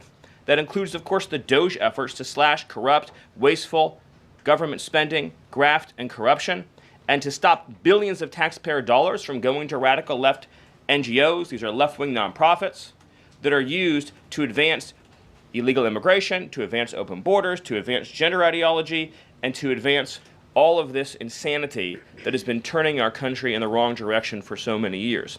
President Trump took head on the trade crisis afflicting this country with the destruction of our manufacturing and industrial base, the shameful betrayal of the American worker by Joe Biden and the globalists that sent all of our supply chains overseas. He took head on the catastrophe of mass, unlimited, illegal immigration that was turning us into a failed third world state, and achieved the lowest level of illegal immigration in recorded history without even a close second. He took on the economic crisis afflicting this country by reopening American energy, by defeating inflation, by lowering gas prices, by ending the onslaught and reversing the onslaught of federal regulation, by reopening coal, shale, oil, natural gas, and fighting now for the largest tax cut and reform and the largest deregulation reform and the largest energy reform in American history. These are just some of the things that have ushered in the new golden age, along with his fight to restore the peace that we had for 4 years under the previous administration before Joe Biden sunk this planet into bloodshed and war in the Middle East, in Europe, and rising tensions in Asia. President Trump, in every area of conflict around the globe, has been fighting to restore peace, security, stability, harmony. So he inherited an economic catastrophe, a border catastrophe, a public safety catastrophe, and a cultural catastrophe. And in every case, he has reversed those catastrophes and brought America into the new golden age. So I thank you for your time, and I look forward to any questions you have. Awesome. Thank you, Stephen. And as always, we'll start with our new media seat today. Chris Bedford from the Blaze Media. Why don't you kick us off? Thank you very much. Stephen, what is the end goal of the China tariffs right now? Is the idea to open up the Chinese markets through a deal to a better market for exporting American goods to China, or is it a reconfiguration of global trade in a way that isolates China from free countries? No. So China is a unique situation, obviously. The president has talked at length about what happened to us economically since China's entrance into the World Trade Organization and the trillions and trillions of dollars of trade deficits that we've racked up with China over the period of that time, and what that's meant for our national security, what that's meant for our economic security, what that's meant for our supply chains. Obviously, right now, the Secretary of the Treasury is in the process of developing a plan that will answer the questions that you're talking about, but the president's goals have been very clear on these points, which is that he is not going to allow China to continue to steal our intellectual property, to continue to illegally dump and subsidize their goods in our markets, to manipulate their currency, to rack up an unsustainable trade deficit. We need to have a trade relationship with China that does not do harm to our nation's economic and national security. And that has to be the guidepost of any objective. At the same time, tariffs will bring significant revenue into this country that will allow us to pursue our dramatic plan of tax cuts and reforms. Awesome. Great. Bloomberg, go ahead. Hi. First, as well, similar to that question, I'm curious, Kevin Hassett went on CNBC this morning. He said that they were expecting some sort of news on tariffs by the end of the day. Do you have any insight into that? I don't want to get ahead of any announcement, but I'll just reiterate that right now, countries from all over the world, because of President Trump's leadership, are desperate and dying to make trade deals with the United States. We're going to evaluate each of those deals, and President Trump is personally involved in making sure that these negotiations serve only one interest, which is the interest of the United States of America, and we'll end up with a deal in these cases where, yes, the other countries, obviously, will have their own demands and their own interests, but nothing will go into effect that doesn't serve the interests of America and the American people. Thank you. Stephen, this morning GM is putting a dollar figure on how much the president's tariffs will impact the company. The CEO says tariffs will cost GM between $4 and $5 billion this year. The CEO of Ford says he can't commit to not raising prices because of tariffs.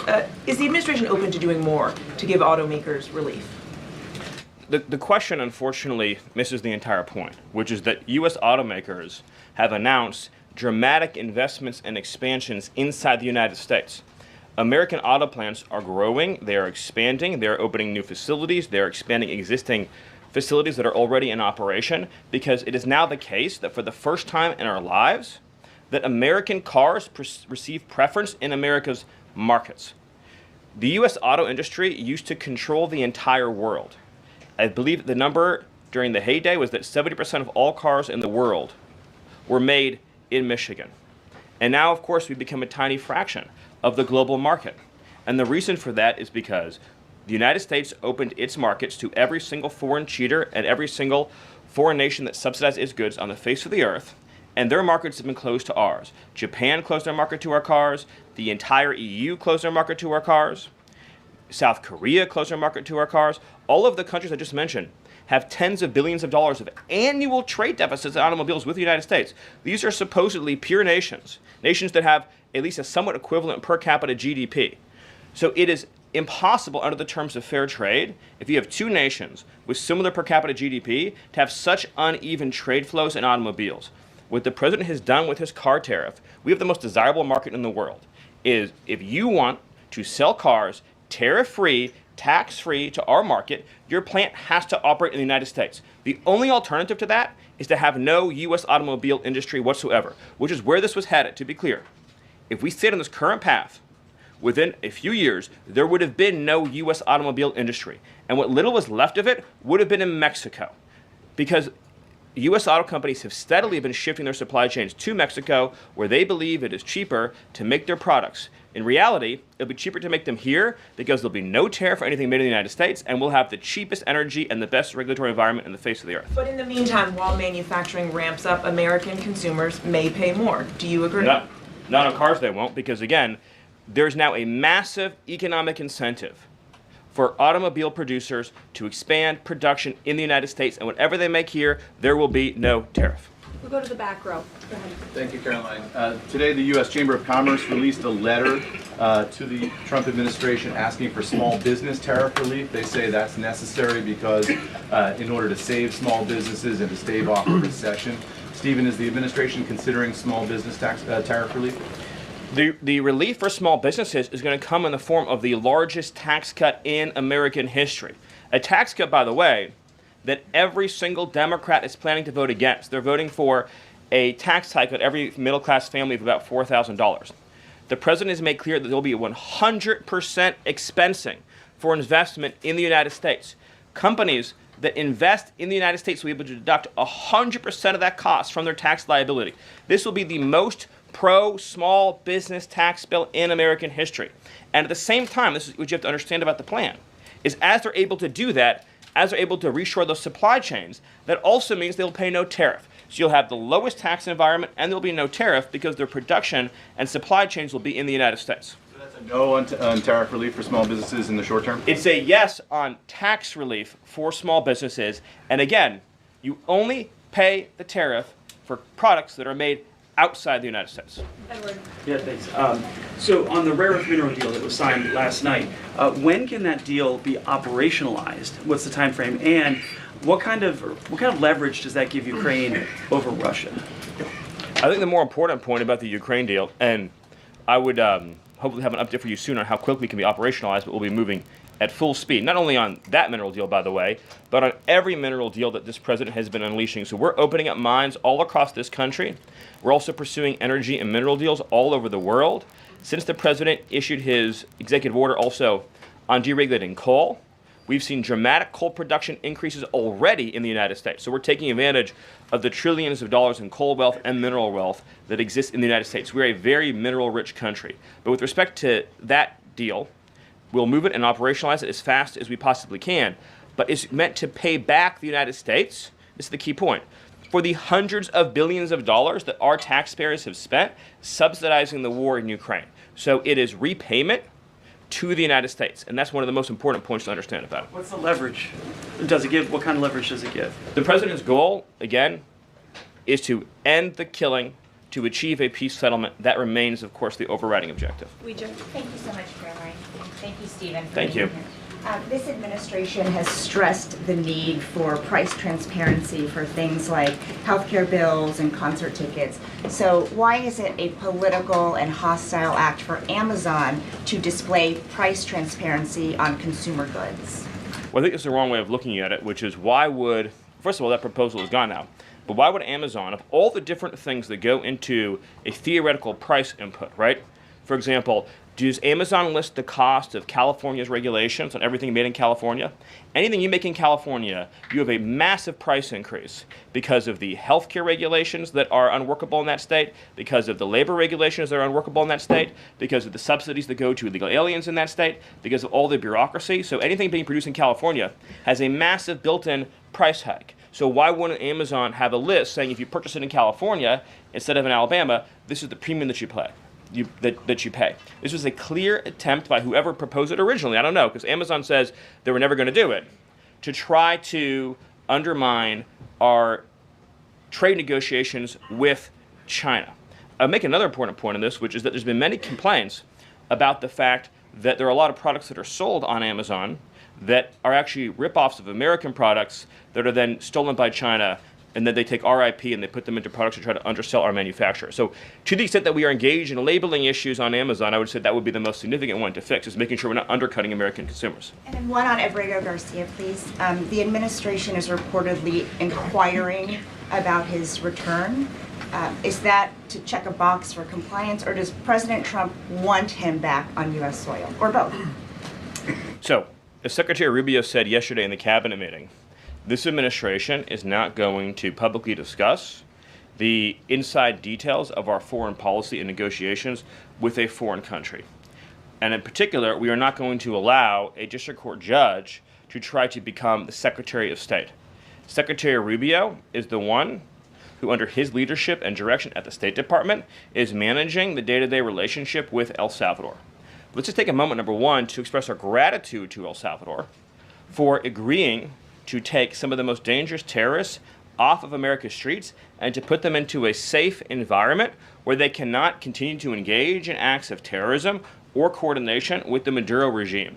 You may have seen recently an FBI assessment that was unclassified that said that the Maduro regime is using and planning to use trained Aragua terrorists to carry out assassination plots on American soil.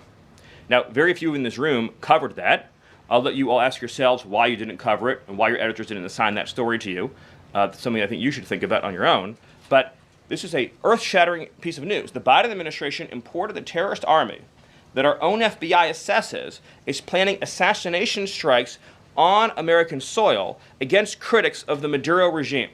Those are the terrorists that President Trump is finding and apprehending that our Democrat judges and Democrat activists are trying to keep on U.S. soil.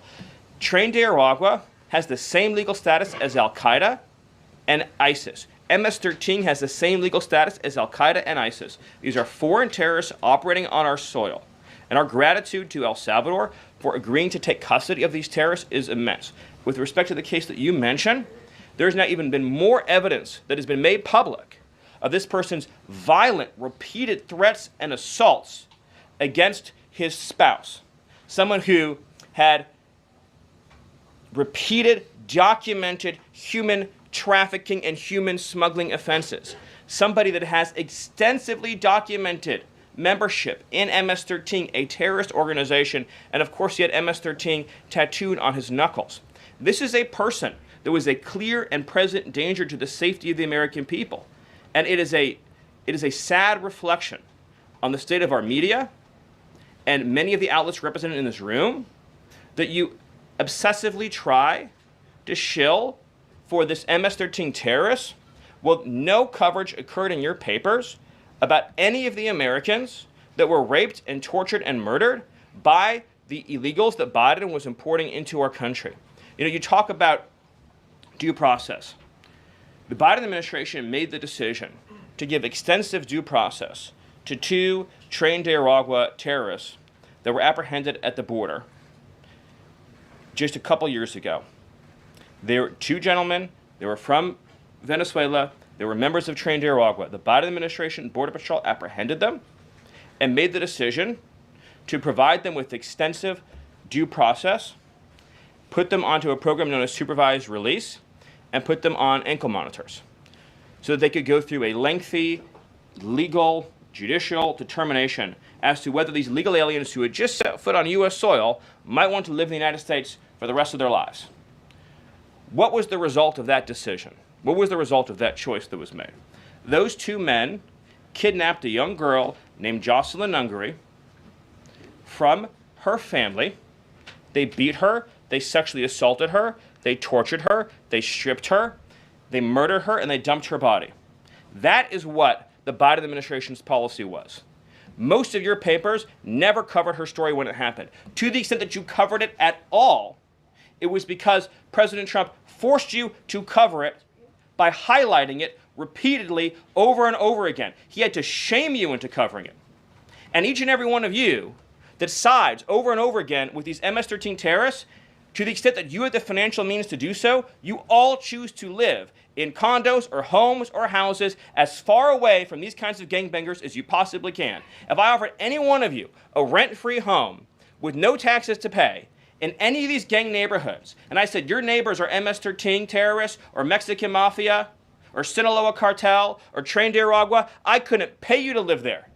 But yet you, with your coverage, are trying to force innocent Americans to have these people as their neighbors, and that one day their daughter may be abducted from their home and raped and murdered. So you're not going to get an ounce of sympathy from this administration or President Trump for the terrorists who've invaded our homes and our country. Awesome. Thank you. Peter, we'll take a couple more questions. A couple questions on DOGE, of course, because that's the topic that you're here to speak about. But I want to ask you one other question about the topic of prices. We heard from the president on this just yesterday, right now, on prices and the risk that there could be some short-term, as he said, shortages. He was referring specifically to dolls. What do you tell Americans right now, Stephen, who say they can't afford to, in the president's words, be patient? Americans who voted for President Trump on his promise that he would lower prices across the board on day one.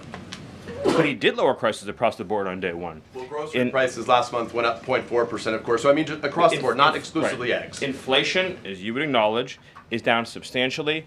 Gas prices are down substantially. The new GDP report showed a 22% record increase in investment in the United States of America. So all of the, and don't even, egg prices, of course, which was all you guys talked about for a few days, I think are down like 80%.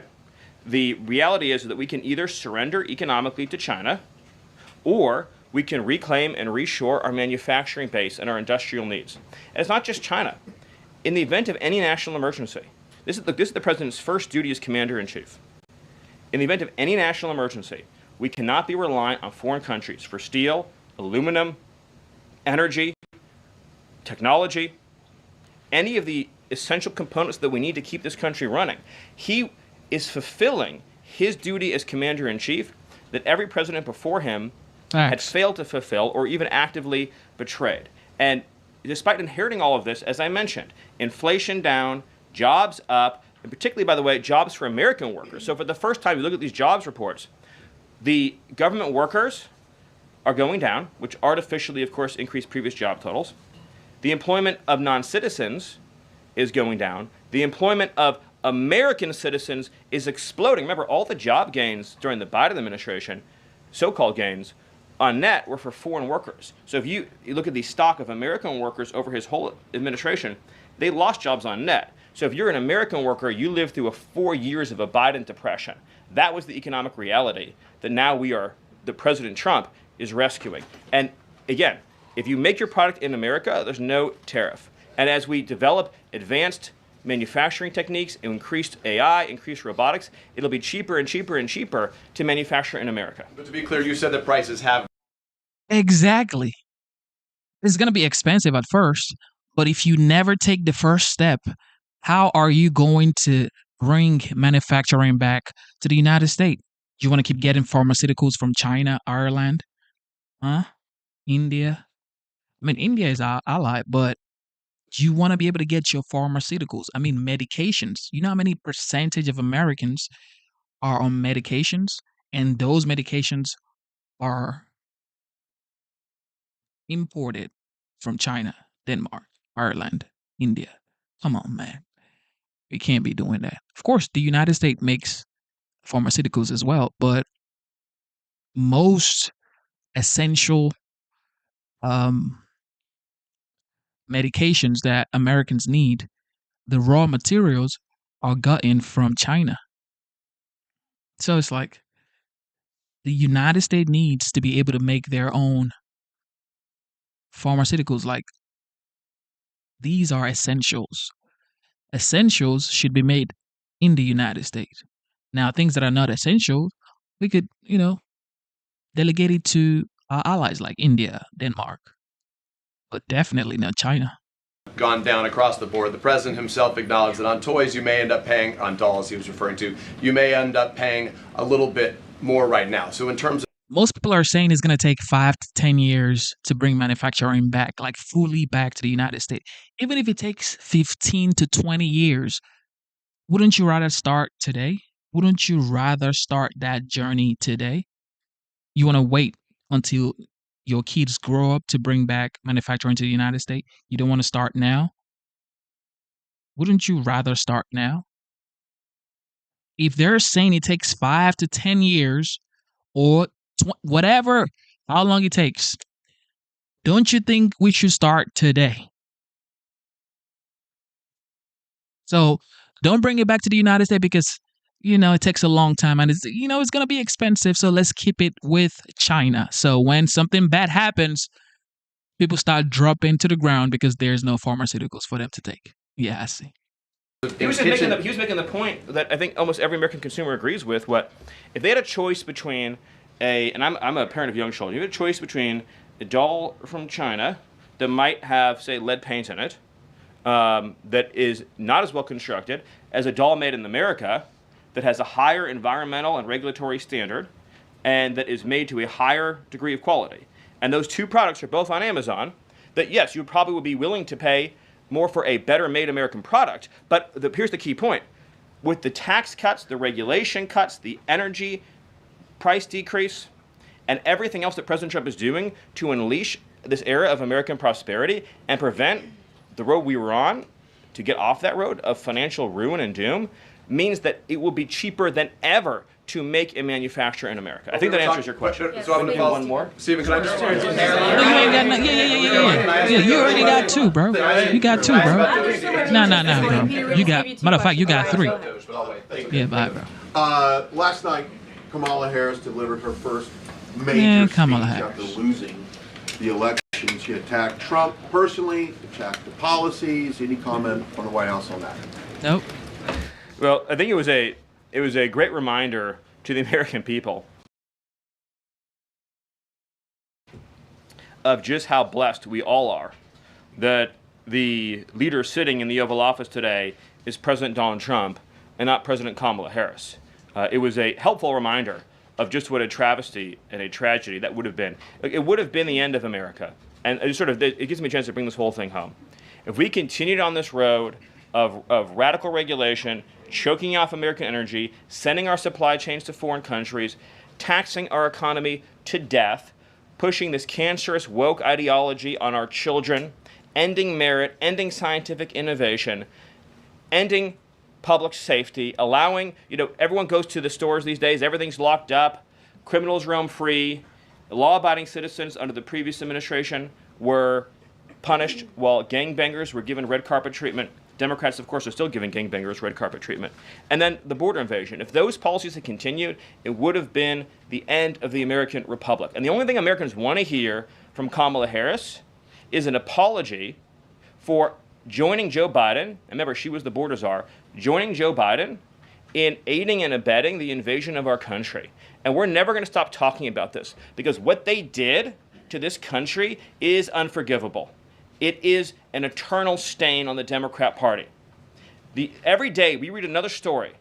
Every day we arrest another alien they let into this country who raped a child, who beat a woman within an inch of her life, who murdered a mom, who murdered a dad, who trafficked drugs into this country, who trafficked fentanyl into this country, who are responsible for dead and slaughtered Americans. And I don't know what's broken in the Washington press corps, that none of that moves them emotionally. The only thing that gets them exercised is, do we need to have more trials for terrorist supporters? Do we need to have more trials for gangbangers? Do we need to have more trials for illegal alien invaders? Even though Congress and the Constitution clearly say that you can expel invaders and illegal aliens quickly, efficiently, and properly. This president has literally saved America, and I could not be prouder. I could not be prouder, as I know Caroline feels the same way, to come every single day to this building where we have a leader sitting in office whose first, last, and every thought is the safety, prosperity, security, and sovereignty of the citizens. That's an important word, people. Citizens of this republic. Thank you all. Thank you, Stephen. Thank you for your time. Thank you, everyone. And just to add on the Kamala Harris point, I think I speak for everyone at the White House. We encourage Kamala Harris to continue going out and do speaking engagements. You'll hear from the president at 11 o'clock. See you guys later. That guy, absolute menace, okay? Stephen Miller. All right, there's been an update between China and the United States. Drum roll, ladies and gentlemen. There's also been an update between Russia and Ukraine. I know people say Zelensky, Ukraine have signed the rare earth mineral deal, but there's been more update. But listen to, well, this isn't listen. Let's read this together, okay? This is CNN, ladies and gentlemen. Here we go. China says it's evaluating possible trade talks with the United States. This was 3 minutes ago. China is gonna. Now they're about to kiss the ring because the United States is the largest consumer on earth. And China is the largest manufacturer on earth. So, check this out. They've started evaluating possible trade talks with the United States. It says here, China says it's currently assessing proposals by the United States to begin trade talks in a subtle tone shift that could open the door for negotiation. The spokesman from China Commerce Ministry said in a Friday statement that the United States has recently sent multiple messages to China through relevant parties, hoping to start talks with China. China is currently evaluating this. And that's cap. China lie. They lie a lot. They lie a lot. So for sure, it's hurting them. China is literally collapsing right now. The real estate market definitely almost dead. The economy is now booming too. You think it's not affecting China as well? Chinese producers are like looking at President Xi and say, yo, what in the world is going on here? You better make a deal fast. That's what they're telling President Xi. You think they're telling President Xi, don't make a deal. We're going to write it out. No, you can't write nothing out. This is the largest consumer on earth. You need the United States. You need the United States, okay? There's nothing you can do about it. You need the United States. So you better go on ahead, evaluate the possible trade negotiations, and sign on a dotted line and let the trade begin. They can't do this for too long. They were waiting. They thought that Trump was going to bend or fold. But that man, he almost went to jail. There's no way he's bending. I mean, he almost went to jail, ladies and gentlemen. He has a mug shot. He literally has a mug shot. There's no way he's bending for nobody. He's the first convicted felon in the Oval Office. And you think he's going to bend to President Xi? Yeah. He ain't bending nothing. There's nothing anybody can say, anybody can do. No force, nothing is stopping this dog right now, man. The American people stand with him, and it is just what it is. It is what it is. With that being said, God bless you for tuning in. Instead of looking for perfection, seek for consistency. Never give up on yourself. Never give up on your dreams. Never give up on God. Believe in yourself. Believe in your dreams. And believe in Almighty God. All right? God bless you. God bless the United States. Thank you to the veterans. Thank you to the military personnel. You guys protect the homeland. God bless you. Shout out to C. Shelley. Shout out to Mr. Booski. Shout out to the legend, Ellie. God bless you. Shout out to Zara's Garden. Shout out to Dana. She's probably not here, but I like to shout out my gang. God bless you guys, man. Thank you for tuning in. And also, like, some of you are not like moderators or members, but you guys show up. So God bless you. Thank you so much. You can join the memberships. It is $4.99. Support your boy. $4.99. All right. With that being said, your boy gotta bounce. All right. We're gonna be back here for sure, by God's grace. You gotta put that in there because you never know. Man proposes, God disposes. So, by God's grace, we're gonna be back here, and God bless you and your family, man. God bless you. I wish you well. I wish you prosperity. I wish you success. I wish you love in your heart. I just wish you good things. I wish you colorful life. All the good things that God provides his people. All right. So even if you're a Lib, Democrat, Republican, Independent, Muslim, Christian, Buddhist, whatever you are, I wish you good luck in life. Okay. And God loves you. All right. With that being said, your boy got to go.